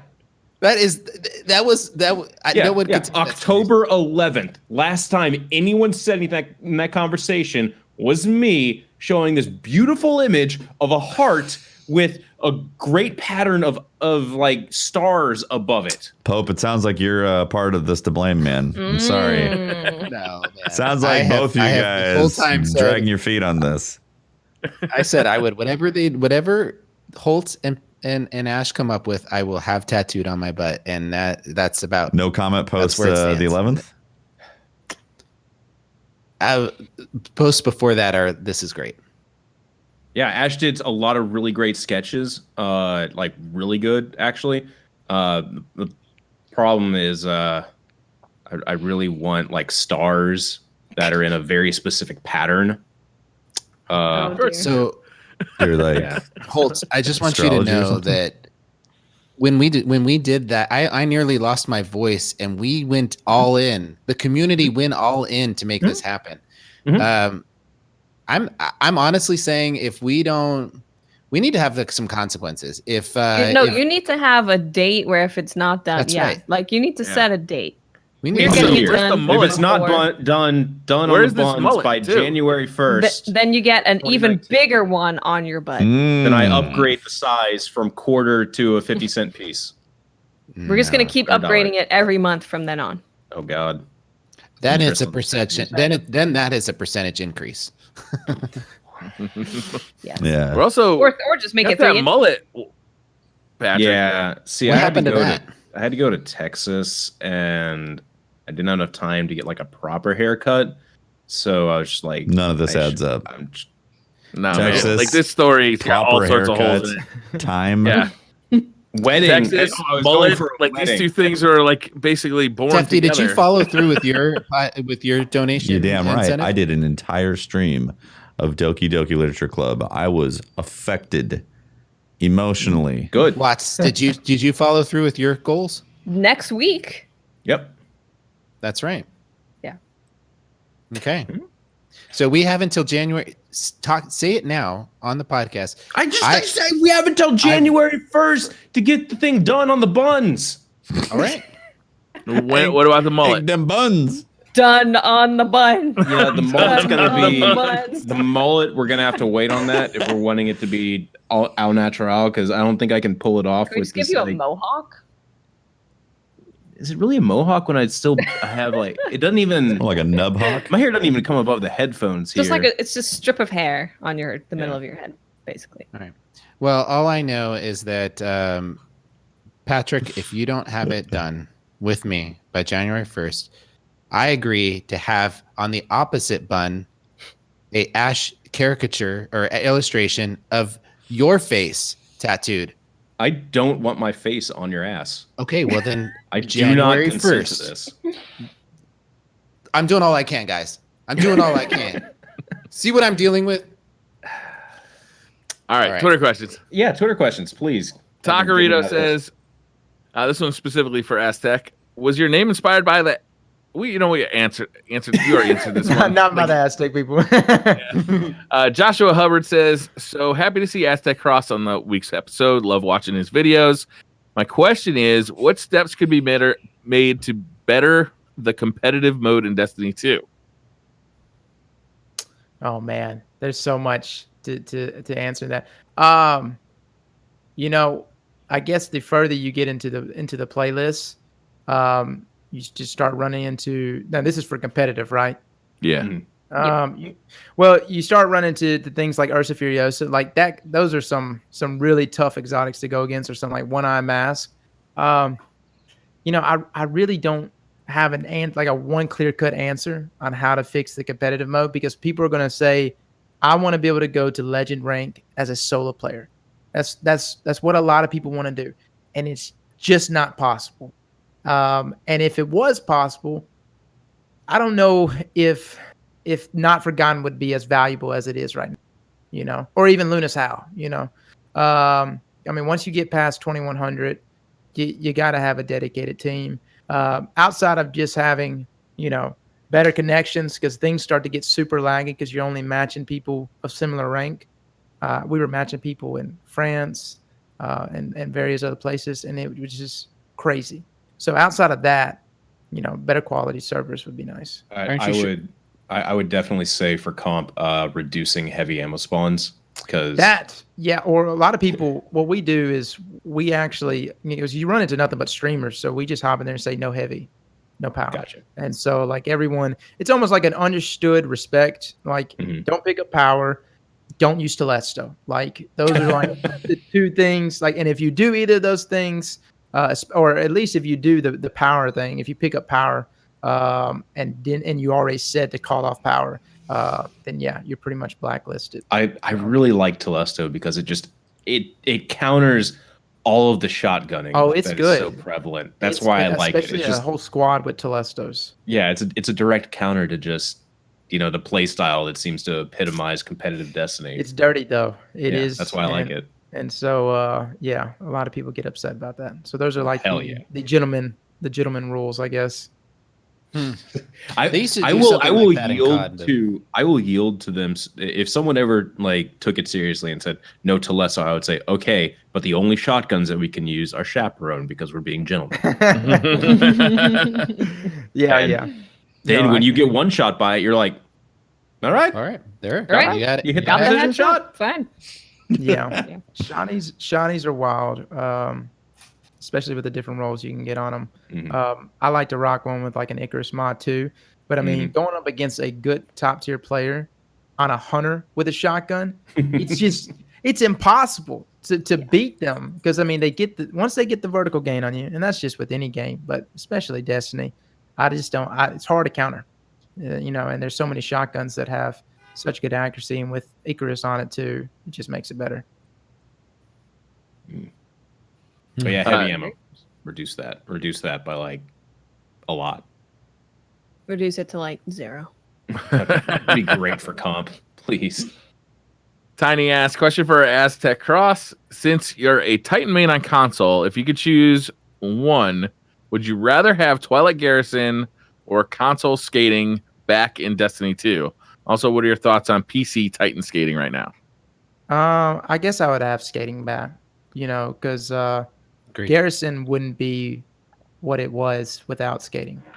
And so, yeah, I would take skating over Garrison. As far as PC skating, I watch like Cammy and those guys play. I mean, they move very swift, but I don't know. Every time I look at PC, it's just a whole nother world. I'm like looking, I'm like, oh my God, the clarity. Everyone's moving around so quick too and fluid. I don't know. I hear a lot of bad things about Titans over there.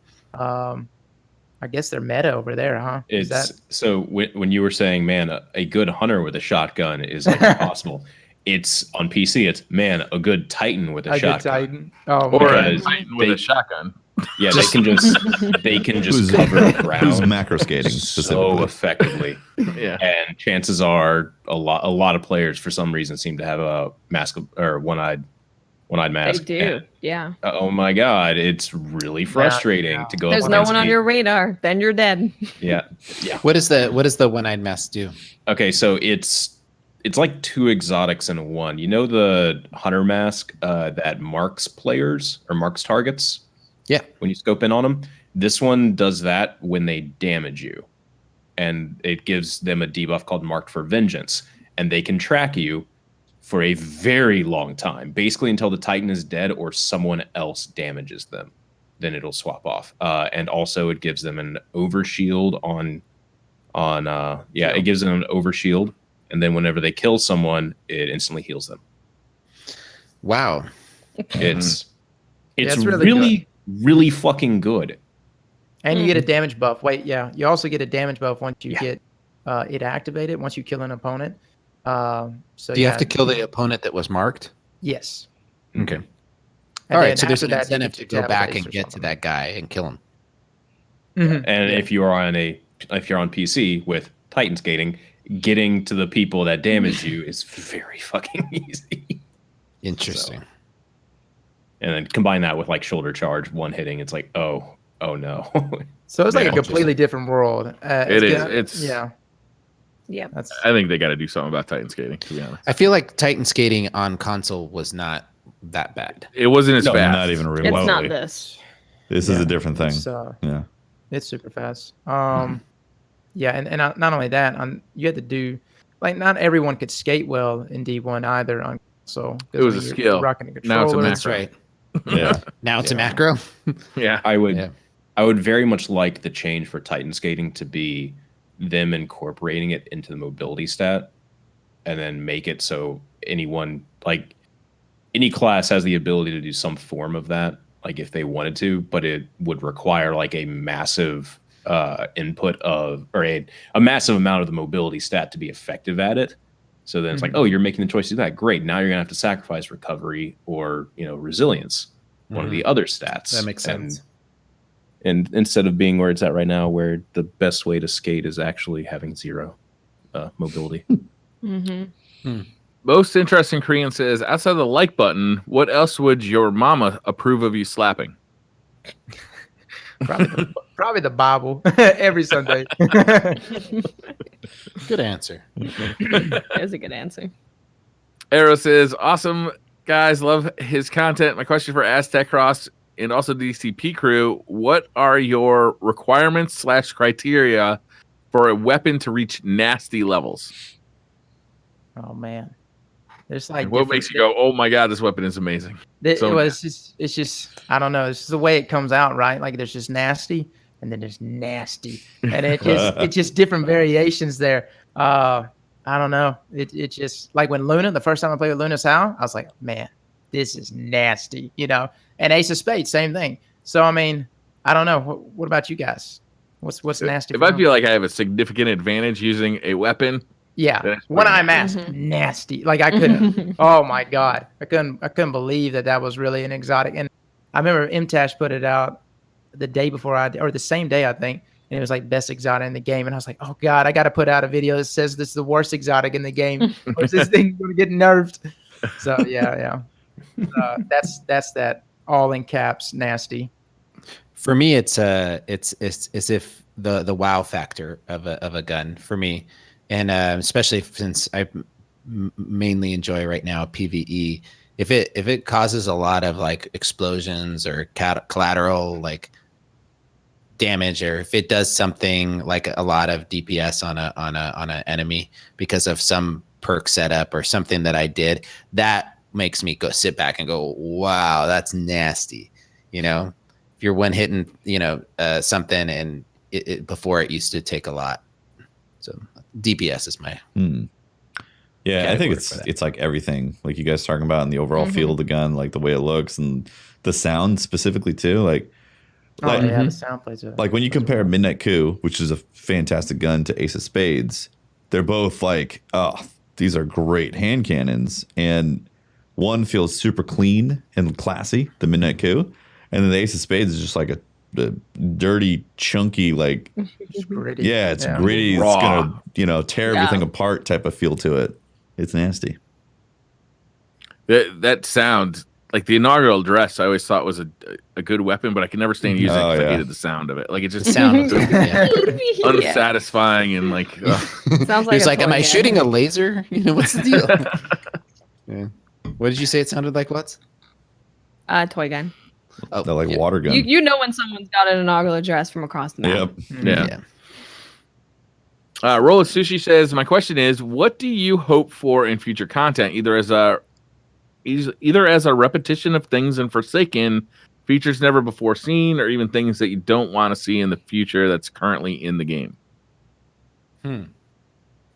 I want more loot and more specific loot. Like, I want to go, okay, this place has this really cool shotgun. I'm going to go farm that. This place has a really cool cape. I'm going to go farm that. Like, I want just to have specific loot spread out instead of I can get the Duke everywhere. I can get this everywhere. And then they're definitely doing better with the Nightfall specific stuff. There's a lot more things to get from that. But I just want them to go even further with that stuff. Like Blindwell specific stuff, like we were saying. I want them to bring, like, if we bring activities like that into future things, I want it to have specific loot for it where I have to go there and get it. Yeah, agreed. And Watts, I would agree with you on that. If you also said that specific loot gave you, it was cool, but it also gave you a specific advantage when doing said activity that it came. Yes, that's a big thing as well. That's what I want. I want exciting loot as well. I want there to be, maybe there's something that drops from the Blindwell where that perk can only be gotten on a Blindwell gun. Yeah. I just like with EP, everyone wants the shotgun. Everyone wanted the SMG because they're just really good and they have special perks on them. Yeah, sure. I want special, interesting loot spread across place. Also, WTF is Osmium mentioned in chat about a PvE weapon that's like Not Forgotten, like a pinnacle PvE. Yeah, like that would be great for PvE players. It does make sense to have something that would have to go and do all these, like, you need to do the raid on that character 3 times, fresh clears. You need to do this many strikes. You need to take care of this many heroics. Like something that solo the Shattered Throne. Yeah, so like of those type of calibers to then to get this like weapon that excels extremely well in the PvE side of things. I think that'd be really cool. I'd like to see more variety in the game. I feel like Forsaken is the best version of Destiny we've ever played, but it still very much feels like we're still playing Destiny 1. Like we're still kind of playing catch up to Destiny 1 or where we were at. And like I'm ready to see them start introducing like really cool new modes, like horde modes, and I don't even know, like the PvE VP area, like in like these broader fights, and like I'm ready to start seeing like bigger worlds to explore, like I'm ready for like the world of Destiny and like the gameplay experience of Destiny to start getting broader and more fleshed out. Ready for your Destiny to double down on what Destiny does well. Yep. I like Forsaken. You see that? I hope to get more and see more like Forsaken. Armor perks and weapon perks. I'd like to see more elaboration on those things. I mean, more weapons for sure, but more in the perk pool there. Because a lot of weapons that I look at, it's always, especially when you look in that magazine department for guns, it's like, all right, I just want to get something that's got, like on a shotgun, I just need something with accurate rounds, And so there's not a lot of competition there. in that magazine column. So if we have more perks, again, that incentivize more grind for those different weapons. More variety, right? Yeah, more variety too. Yeah, variety in play style, variety in what feels good to you. All that comes from that, right? And I think we've all talked about this, but having some of the creativity of the different perks that we saw in D1, but have them represent themselves in different ways within Forsaken. I think we've mentioned, I forget what they were called. I think they were called ornaments, but you could do things that would change. You could choose to like hit a red bar thrall and it became an ally of yours, right? Mm-hmm. Oh, the artifacts. The artifacts. Thank you. Some creativity like that makes PvE, fun and you can play the content in a different way, in a unique way, and just have that creativity. So yeah. Trey Will says, my little brother is 12. He loves Destiny, but I'm protective of him talking to others online due to some toxic people in the community. How do I let him play without the toxic people messing up his gaming experience? Just let him go, man. Just gotta let him go, dude.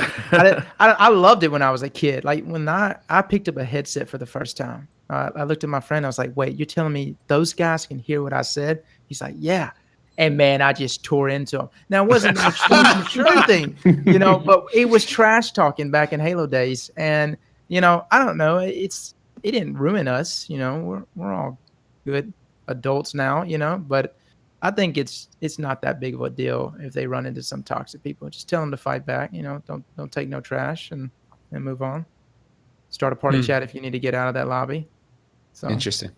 I mean, there on the consoles, there's parental controls that you could set. They can only talk to their friends. They can, they won't see voice or text chat unless it's from somebody that you've approved. You can go through all that stuff too. Some of it can be kind of hard to work through, so it's worth looking for a guide because some of it is not named what you think it should be, or doesn't do what you think the name implies. And you don't want to. For me, I didn't want to restrict my kids' opportunity to talk to their friends, but I did want to protect them from, the crazies out there, right? Like the predators and the, that kind of stuff. So it's worth doing a little bit of research, just like anything else that you get technology these days, iPhones or Android phones. You want to protect your kids from like the really bad actors, but you don't want to restrict their ability to, form friendships and talk to their friends in this new digital world.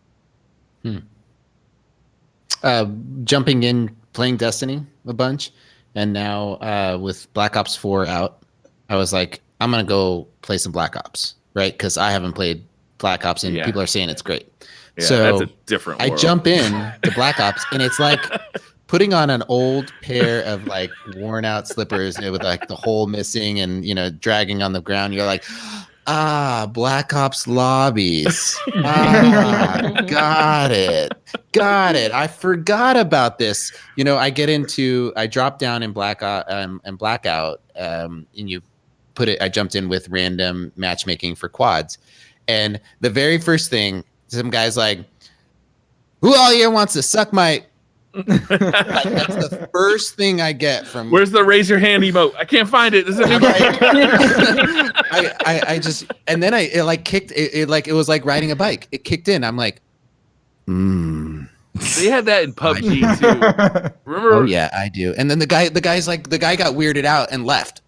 So it's like you gotta old COD shit talking came back to me just like that, and I'm the guy who puts the stereo on, just has music blasting. That's the worst part is singing along with it or something, or rapping along with whatever he's listening. The music to. or the breathing is like the breathing. The crap talk, that's easy, but the freaking shut up. I'm gonna be somebody honest. that's playing the. I'm sorry. Go ahead. I'm gonna be honest. Anytime I've played and there's like an open lobby, as soon as I hear anything, I'm like, mute.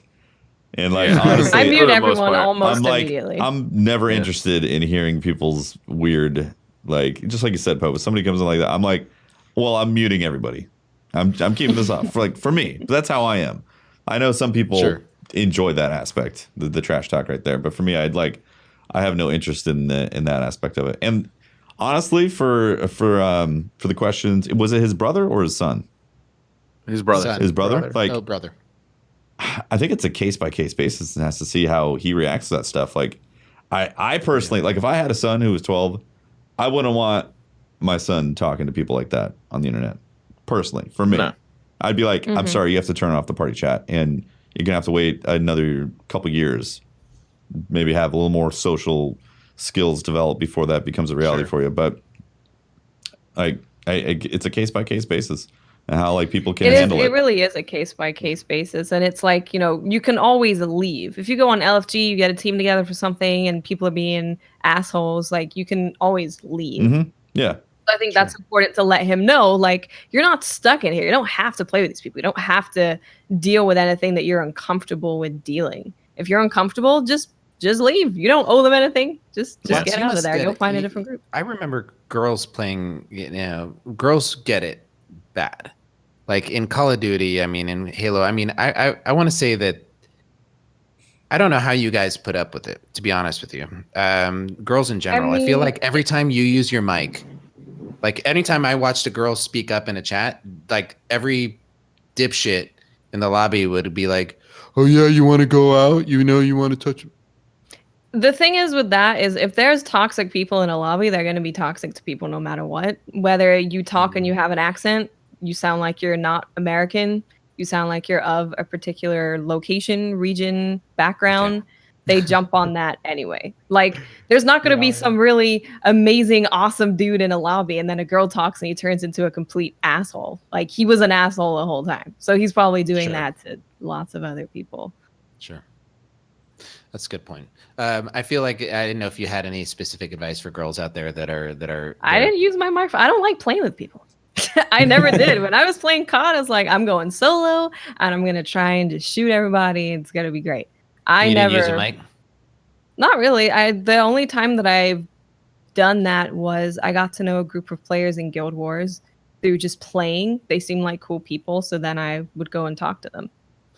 And I think that's unfortunate because I feel like they're a big part of, playing, my experience at least, playing Call of Duty and Halo was the teamwork aspect and jumping in and going, having that few first seconds where you're like, all right, guys, are we gonna get this, and then who's got a mic, and then talking and some of my best friendships coming out of Call of Duty were in random playlists of people that I just met with their mic on, and it's interesting. It feels like you're missing out. With my son, I feel like I've as a true gamer dad, I feel like I've been preparing him for an open mic for his whole life. I've been teaching that kid how to talk crap, back and forth. So I'm hoping that he can hold his own. But it's unfortunate the kinds of people and what you hear in lobbies, and I don't know how you prepare them for that other than just having them kind of jump in. For me, my concerns weren't like the trash talkers. My concerns were the predators. Yeah, the weirdos. Yeah. Sure. The real weirdos. They're there. Yeah. And that's why I used parental controls. And I still use them, actually, to some extent. I think it's just the thing of, like, if you're ever uncomfortable in something, mute them or leave. And you have to kind of teach them to know what that is for them. And there's a lot of kids who aren't confident in just being like, I don't like you guys, I'm leaving. And they feel like they have to stay and deal with that. And just let them know, like, it's okay to not have to deal with that. Mute them, keep playing. The mute option is great. Even if you're playing with a group of, say you're doing raid and one of them is an asshole, but the others are actually pretty okay, just mute the one guy. You don't need I've done that on my stream. I've muted individuals. Yeah. They're calling out the plate, and they're like boring ass bird, and you're. I'm in the middle of a story here, man. Your calls are nice. Look, I gotta thank these subs here real quick. So you guys figure this out on your own. Justice Beaver says you can only have one type of food for the rest of your life, including the beverage style. So what will it be? and he gives some choices: Japanese, Mexican, Italian, Chinese, German, Japanese. Japanese already. I don't even need to hear any other country. You start with Japanese, we can just end it there. We're Yeah, good. just start there and there. We would like to hear the list, though. Okay, you guys can figure the this out. entire one. Japanese. I'd probably go Japanese food. It's delicious. I don't even know. I guess Oriental. I mean, my mom's side is Oriental, and I really liked it when I did have it. So I guess I could settle on that one. But I would then go again, Japanese. My only problem with Japanese is the beer. Like their beer selection is at least the stuff amazing. that I've had. Briar, here. have you tried It's Japanese amazing. whiskey? No, I've had sake. Okay, Have you had good Briar, sake before? I need you to go try some I've Japanese had whiskey. Sake at a Japanese restaurant. Was the sake warm? See, there's like house sake, Okay. and Do they then serve it any other way? yeah. Oh my gosh. Yes. There's some The, really good. the only sake. beers I've ever had are like Kirin and Sapporo, and they're both good beers, but there's not enough variety. You know? I mean, so many, there's a lot. There really is. Is Yeah. there? and it's good. Yeah. It's All right, then I'm really going good. Japanese too. I'm going to take your word for it. Don't steer me wrong here. No, they have a what's the hey Watts? What's that Japanese? It's a liquor. It's not sake. It's a comes and it's like a smoky, milky color. What the hell? But it's unrefined. It's like unrefined sake. It's like a rice beer, not rice wine. Or like, I'm gonna rice. find the name of it. But there is It's some. called rice wine. Plum No, wine. it's not. Plum wine? No, it's not. Plum I'll wine's get the great. name of it. But it's so much fucking better. why? I know. How'd I phrase it? Doesn't matter. No. No. Hey, Briar, how the? Hey, comes remember milky. how we need to have like highlights of stuff like this? You know? Yeah, that's a That's great Yeah, one. there you Right go, there. Patrick. Milky. Put this. I don't understand this what in you there. guys are talking about. I'm talking about a drink. What are you guys drinking? Yeah, good. Not white, milky, smoky stuff that comes and something. OGC. If it's smoky, I'm sorry. You Mr. might have Love. something going on. Check your diet. That would be pretty cool if it's smoky. I'm gonna look it up, and you guys are gonna feel dumb.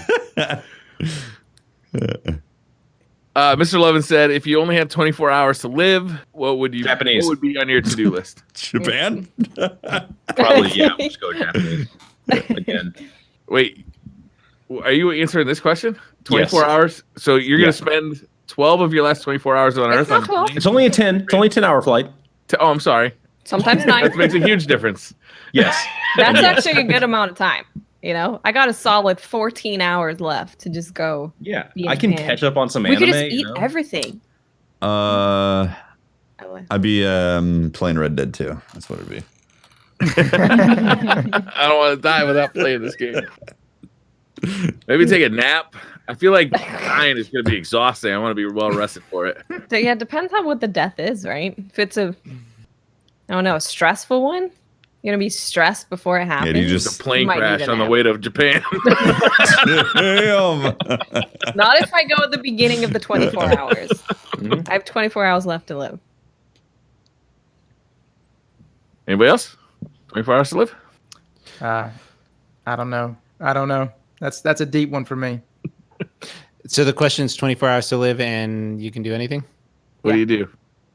I hang out with my family. I mean, You build a time machine. yeah, Time. Live your life. yeah. We go into another another universe and live our lives happily ever after. I got to know who's giving me this information, first of all. Right. Who's the How do I know that this person telling me I got 24 hours to live is giving me factual information? Is this That's coming true. from Anon, whatever his name? He said on Reddit? Did Jason If Schreier then maybe I'll buy it. did Jason Schreier post about this one? Right? The answer is Ferrari Friday. Ferrari Lots of- Friday. I put the drink in chat. Oh, that'd be actually an awesome thing to do is rent a Ferrari. Yeah, And crash steal it? one. Hey, you're gonna die. Who cares? Yeah, right? Maybe that's how I die in 24 hours. Awesome High televised taste. speed exuberance in a Ferrari? Yes. Now we're talking. That's how I want to go out at 205 miles an hour.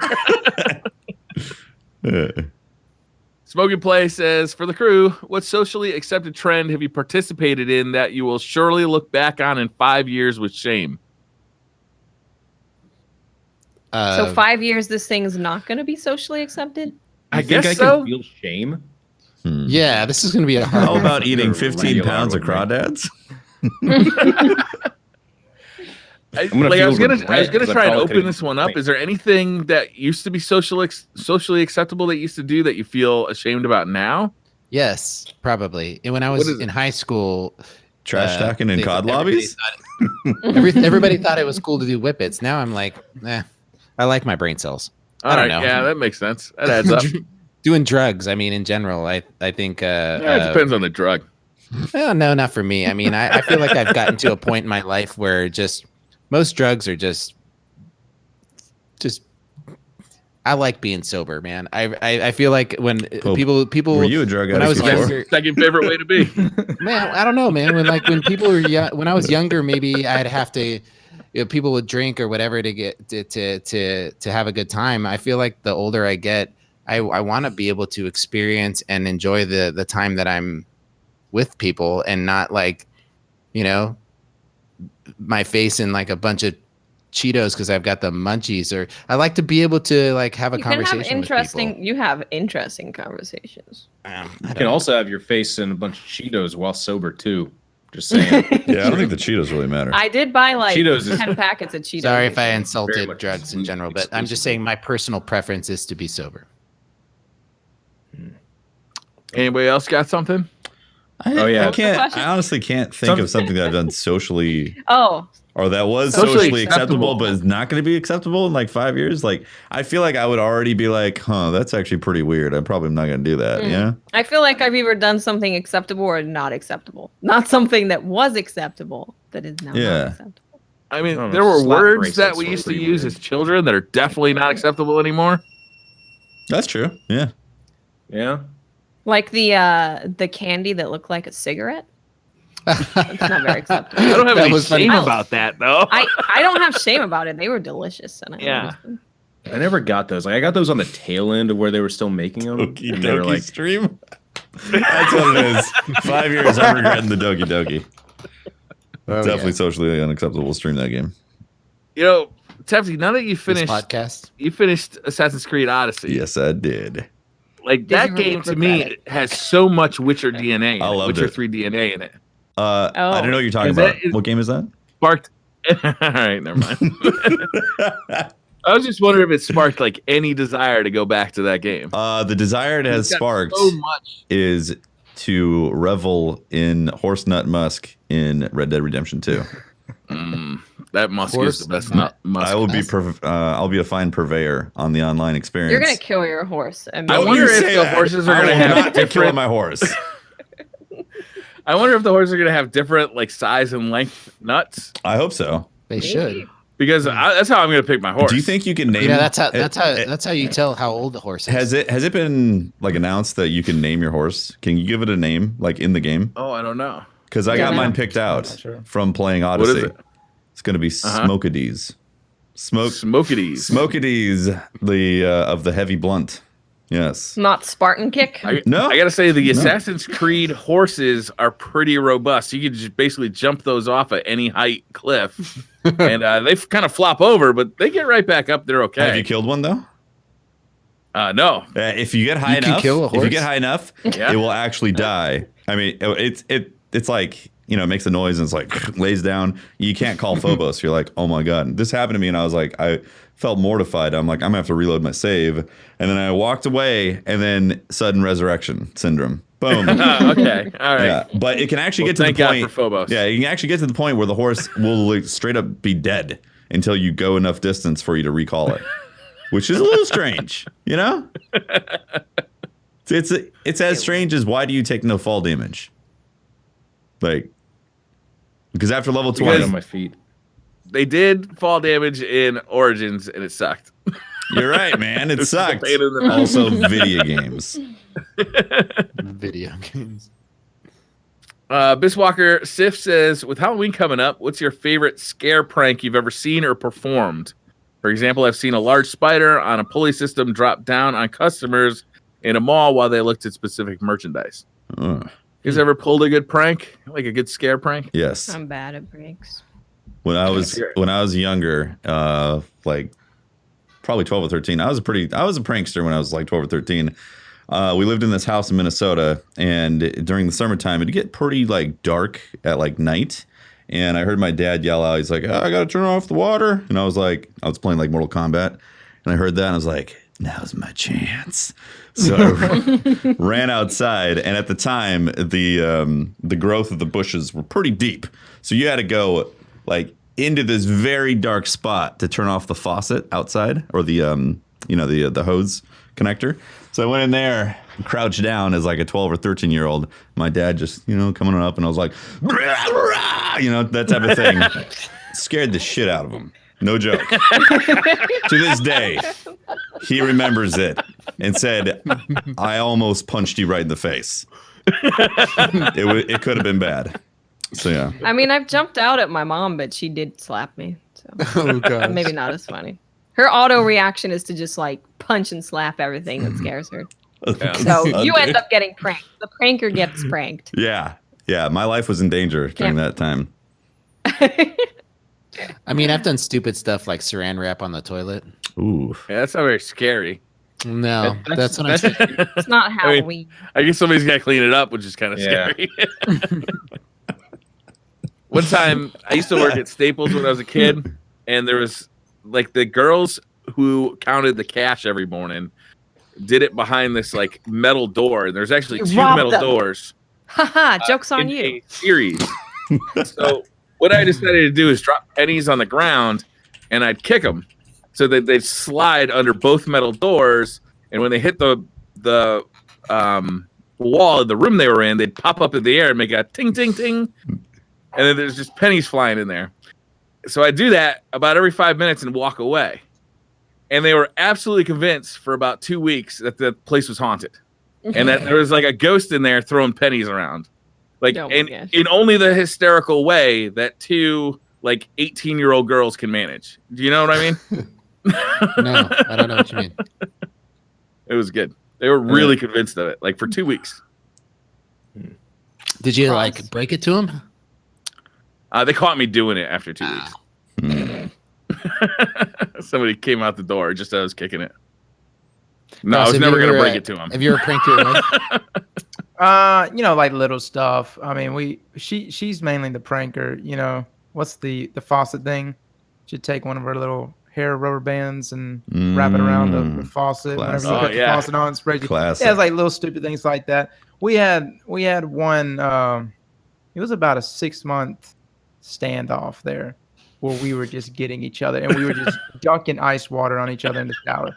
And so you be showering and you're just looking up, and you're just ready. The moment you see it coming over, you just have to deflect it as quickly as you could. And that was happening a long time. And then every now and then she'll reach in the shower and throw the hot water on. So yeah, my wife's real bad about that one. That'd actually be a funny one. Just reach in and grab somebody on the shoulder while they're taking a shower. That would be terrifying. Right? Wait until they're like washing their face. Hey. Oh, that's the worst. Because I've burned my eyes washing my face, being paranoid about stuff. I'm just like, I don't know, maybe I'm the only one, but whenever I wash my face and I close my eyes in the shower, there's always there's demons. Thought in the back of your head that you're like, this is the time. This is it. It's never happened before, but fuck you, Alfred Hitchcock. And yeah, for sure. Yep. Cobalt says, if we came into contact with aliens, what one movie would you show them to help them understand what human culture and experience is like? Oh, shit. What's the movie that you show aliens as first Bill contact? and Ted's Excellent Adventure. Good pick. Good pick. I think that's a good one. Oh, that's great. Impress them with our time travel. Behold our science. Oh my gosh, I don't know. Planet of the Apes. That could have an effect. What would that tell them? This is how we started. We are here now. I'm gonna show them Arrival because it's Arrival? about aliens visiting Earth. It's like it's already happened, man. Not Yeah, impressed. you guys, you're not. You the already know game, this other aliens. dude's language. Yeah. Show him Alien with Sigourney, or no, show Aliens with Sigourney Weaver. Oh yeah. Ugh. Have her just kicking alien ass and be like, Look, one of us. That's one. We got You millions. know how many it takes? One. they're in the walls. You know what movie scared the crap movie, out of me? The first one. The First Pokemon movie. Pokemon movie. The first Pokemon movie. Is that to show Nice. that we keep aliens as No, our we have to see if the aliens can cry. Oh, Okay, I've never seen that movie. you'll cry. I don't care about I You'll Pokemon. doubt cry. that very much. You will cry. Really? D Flawless says, does sugar go on grits? Wait, Wait, There is a Cross, did correct you say yours? I said Independence Oh, Day. yeah, that's right. Independence. did. I mean, it's a Yeah. It's a good one too. Oh, that's a good one. Yeah. It is the opening Yeah. scene. Oh no, not the opening scene. Cut to the end. Cut Right. to the- It was a rough Or one. just- That opening. the scene. original or the remake that happened a couple years ago? I didn't watch the remake. Okay. Yeah, good man. I was going to say, you know what movie scared the crap out of me? That would be one of these joke movies that you show the aliens, was Signs. When I saw that, like, it freaked me out. What's in the box? Yeah, that No. one's. maybe they'll that- just give you answers. What's in the box was 7, Oh, not Signs. Yeah. Signs was the one where they were allergic to water. Yeah, and they and invaded a cornfields. planet Spoilers. oh my God! Covered in Brian, water. Seriously, now I'm not gonna even need to watch It's the it. worst planet to come to. Jeez. Right? Yeah, right? It was, without a doubt, the dumbest set of aliens. D Flawless says, does sugar go on grits? No, No, No, just butter and Tony. butter and toast. Yeah, little pepper. Like yeah, a little. Just more Tonys. I didn't have grits until I was an adult in life. Was not impressed. Grits are damn good. good grits. Grits are good. It's the Grits are- combination of everything in it. You got to put a butter in there and with eggs and like a sausage. You gotta put a bunch of grits. shit that tastes good in there to make them taste No, good. it's like the whole combination. It's like a It's like meal.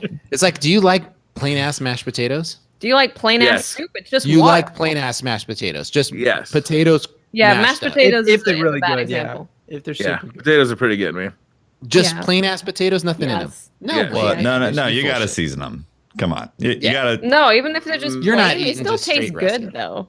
No, I get like a baked potato Potatoes is taste basically bad. just a plain potato. My brain is immediately Yeah. thinking I love about it. the lack of salt, pepper, and butter in there. Yes. If it's on there. Sour cream, chive. And if it has not I feel been like- mashed to a creamy consistency, I'm gonna be annoyed.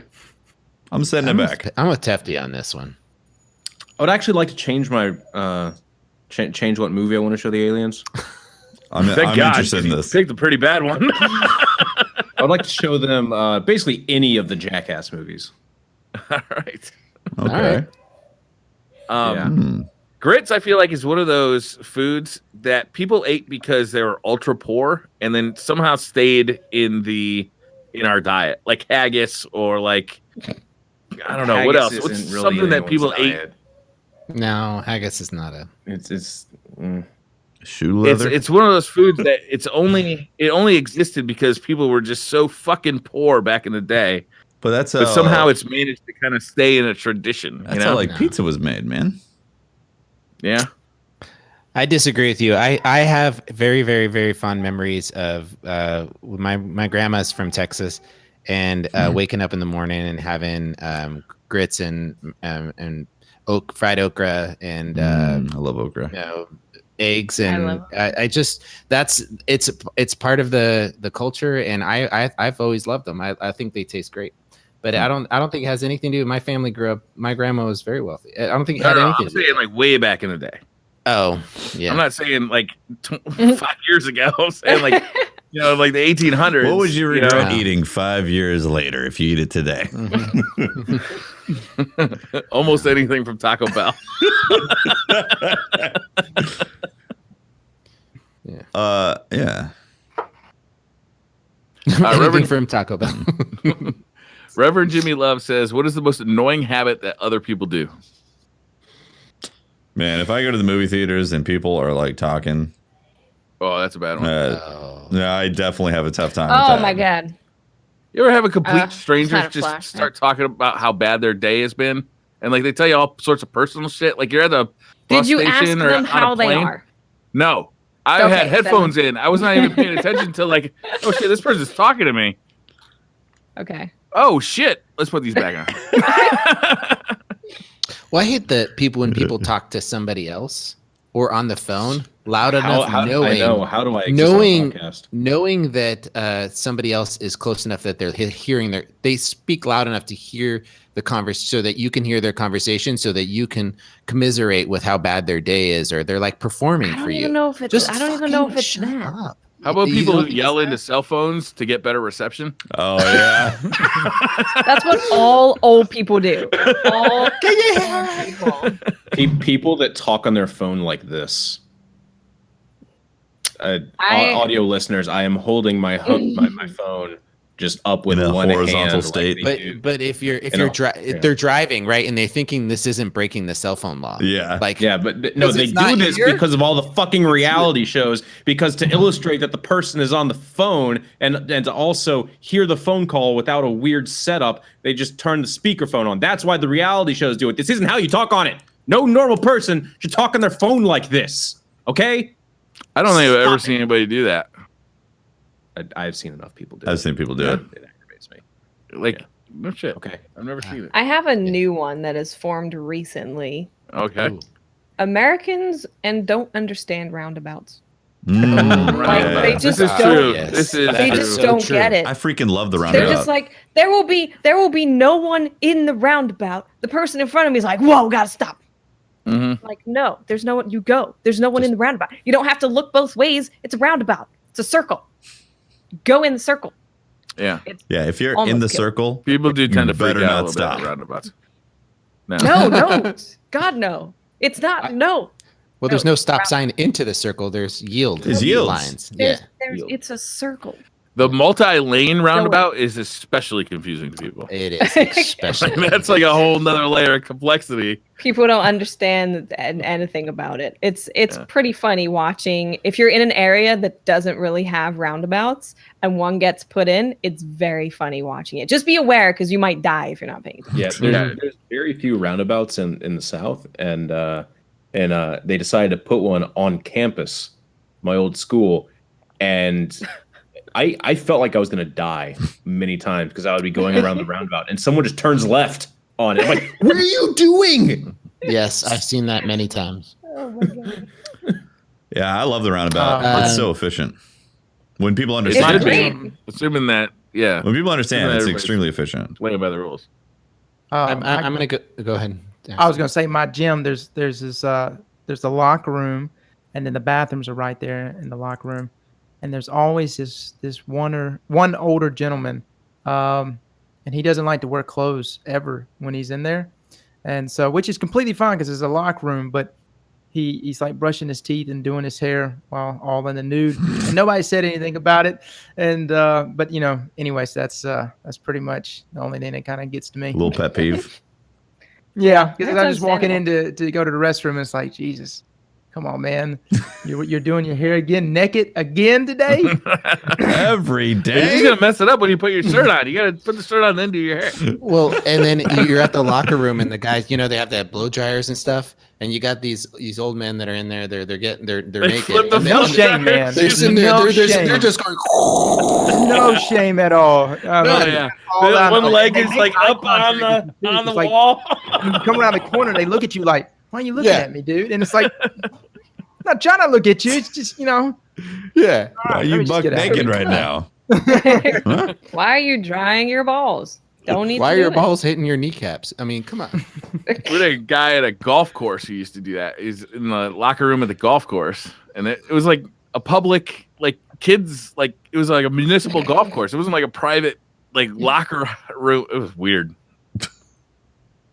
I think at that point you just don't give a shit. You're like of the. that's the way I see them. I only hope to get to that point in my life where I'm old enough where I Man. give zero. It's fuck. aspirational, right? Aroused. It is. Get Like to you that have point. zero fucks about whatever you do. You're like, I'm old. I'm gonna die maybe tomorrow. I'm good. Grace. Do you think it's just like a light switch that turns on, or is it something you got to work for your entire life? I don't know. Grace You says just Like, continually you know when work that toward not happens? giving a shit. old people Yeah. at the gym are the human honey badgers. They just don't care. It's true. They don't care They don't care anymore. about They're anything. old. They're just like, whatever. Old people in general, like at a certain point, you I just can get see like, you're like, Yeah, you're done. you're done. Nothing's phasing you. Nothing at that point, right? Heeb says there are 40 million kangaroos in the world and 8 million people in Ohio. If you moved every kangaroo into Ohio and sealed the borders like the Hunger Games, who would be victorious? The humans or the kangaroos? The kangaroos. Both sides are intent on eliminating the other side, Kangaroos. and the humans definitely the use kangaroos. the weapons they already have in their possession. Kangaroos. No Still the outside kangaroos. help is possible. Pretty sure the kangaroos have tactical nukes. Right? I'm going to say the people of Ohio have a lot of weapons. Weapons. What's that really bowed up kangaroo though? Y'all seen it? Yes. It's Yeah. like- Who's boxing? just Yep, Jack man. Kangaroo. Yeah. That's the one you wouldn't want to run into. How many of them are No. getting imported? All of 40 them. million of them. All of them. They're all jacked. You're assuming they're all jacked? All of them. They're all Dude, like they've I've been never training for seen this. like a Been on a good looking sun for kangaroo. years. to be this. honest. This is the type of kangaroo. Like I could imagine. I had this conversation a while ago with chat, like 6 months, maybe a year ago, about how this kangaroo would be the star of a Saturday morning cartoon in glasses, and it'd be like some sort of G.I. Joe kangaroo type of cartoon. Because if you see it, it looks like a cartoon. It's amazing. So Have you ever seen one attack a human? Like they're brutal and they're so yeah, they're strong. aggressive, yeah. man. That's why that guy Yeah, like they're very, very had to strong. punch him, like knocked him in the face, and the Yeah. kangaroo was like, "What? You what, mate? You just He tried to That's bitch easy. slap him, but he you missed. just punched me? I'm a kangaroo." There's a great video online of a kangaroo and like some kind of like big mascot hanging out next to him, and the kangaroo just like looks over and then just puts him in a headlock. It's just pounding the dude. Oh Great my video. God. He's in this big like mascot costume, and he's just getting beat down by a That's kangaroo. That's funny. And the guy died. That's a I'm just kidding. I don't know if he died. Okay. I don't know, man. Like 40 million kangaroos is a lot. If we were organized, if we got the people of Ohio together, all 8 million of them, had them armed and prepared for the kangaroo invasion, I think we could take them. But if it was like a night drop, like they dropped from parachutes out of the air in the middle of the Stuff. night, 40 million kangaroos. They're playing. They're playing Fortnite, and they know how to build, and we don't. We're We're in screwed. trouble. That really depends on the setup, man. We're gonna need a follow up. There needs more information on that. Mm-hmm. Yeah. You want to do like one more question? Yeah. We've only got 2 more. Can I do both of them? Yeah, I think We got 8:30 hard Maybe. close. Julio says DCP crew and guests plane crash into the mountains in the middle of a blizzard. Won't be rescued for days. No transportation. 50 miles for help. Who do you send for help? And who do you eat first? Hey, good. Briar, we're eating Briar first. Oh, I will fight you to the death. That's fine. But we're eating Briar. Brian's really tall. Yeah. Yeah. Lots of meat. We're there. gonna have to plan out. Sustain us We're gonna have all. to plan it out. 2 of you may die trying to get this done. That's okay. Cool. It's fine. We're eating We you can all work first. together. Yeah, we're working together. More to eat too. I'm apparently going for help. I'm running. I'm gonna hit the ground running. We kind of decided that rather quickly, Briar. I don't know if you have time to get away. We immediately crash. We're all busting out like the silverware and the china. It's like, all right. I'm not very fast either. I think only been 4 hours. we don't send Patrick. We don't send Patrick because he's a Boy Scout. He knows how to make. He's from the South, so he knows how to make There's food. still out of ham anything. sandwiches on the plane, guys. Probably Cross. You're going for help. I know. That way, if man. you're lost in and die on the way to we can still do the podcast. Oh, gotcha. Wow. Okay. Could have said seem reliable. Seem Oh yeah, no, you seem really reliable. That's Right, it. right. I was I got to Life Scout. So yeah. I Oh, don't know. there you go. Yeah, yeah. Oh. So I'm Good. kind of relaxed. So by order of ranking, I'm not going to work that much. I'm gonna stick back here. And I'll let. Well, you're not very reliable and you don't look tasty, so I think you're safe. But I changed my answer because who's going to read Twitter questions? We're not. Maybe going we'll after all Briar. inherit some of Briar's skills. Ooh, by like consuming him. By consuming my heart. Good thoughts. Good thoughts, Watts. You definitely need to be the dark class of D3. Ringo the Dingo says, in a karaoke contest amongst the DCP crew, who would sing? What song would you sing, and who would win? Oh, Tefty would sing. We Wrong would all answer. sing. Hope. Here's the thing: we've done karaoke, and we're amazing as a group. There's no way you're Sure. breaking up this group, Ringo. We all do it together. Country road. Take me home. I thought Exactly. we were doing. We're gonna sing that song. Yes. John Denver. Yes, Country we're Roads. gonna sing Country Road. Again. Again. Again. Over and over again. Yeah. Over That's and over. it. Never That's end. that's the questions. Beautiful. That's it. That's you, Pat. I'm impressed at our ability to just absolute bullshit. Yeah, y'all good. I'm Y'all good. I'm long past impressed because we've been doing it for a while. I expected at this point. It's impressive, man. Oh my gosh. Anyway, thanks for watching this episode. You want to find more of me? I am @Holton_YT on Twitter. You can find me doing Twitch streaming on twitch.tv/Holton. I've also started uploading YouTube videos like weapon reviews and I don't know stuff. I still think that 15 pounds of crawfish is fine for a single serving. Fight me. Can you guys please tweet Holtz your thoughts on 15 pounds of crawfish? Can anybody take picture of 15? Like, I'm having trouble picturing. I can go get you a picture. Also, like send him pictures let's of do other it. things that are also 15 pounds that you shouldn't eat. Yes, this is also something that we need He to needs see. to be tweeted at, like, lots of photos that are 15-pound items that you shouldn't consume in one sitting. Or at all. Or at all. Thank you, everybody. That's your job. If I don't see lots of those on Twitter, please. Ted, do you want to go next? Yes. I'm Tefty Teft. You can talk to me at Teft on Twitter. Catch my streams, twitch.tv/Tefty Teft. I typically start my streams around 6 p.m. Pacific time, West Coast, California time. But tonight, I'll be playing some Red Dead. I'm very excited about it. Ooh, nice. Oh, yes. So Nice. It's happening. I'm Briar Rabbit. You talk to me over on @TheBriarRabbit on Twitter. I will be starting Red Dead tomorrow. My streaming has been a little weird because I'm knee deep in photo season. But when I have time, I will be streaming. And that's going to clear up in the next 2 weeks or so. So we'll be back to a more regular schedule. And I'm looking forward to that. I am Miss 5000 Watts. You can find me on Twitter, Twitch, and YouTube. Just look for Miss 5000 Watts, and I'll be playing Red Dead tomorrow, and I'm going to be dressed as a cowboy. Nice. Ooh. I bought a hat from Amazon. Bought a It's hat? gonna be great. Nice. And I'm Aztecross. You can find me anywhere on YouTube and Twitter and on Twitch on Aztecross. Awesome.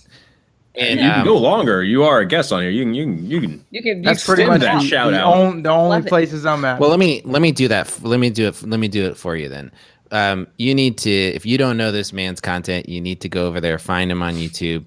You will thank us later. It is good quality content and something you should all make sure to go over there, hit that subscribe button like you slap that like button. Yeah, there you go. And make sure to hit subscribe. This guy's talented, funny, and we're happy to have him in the Destiny community. Let's give him some love.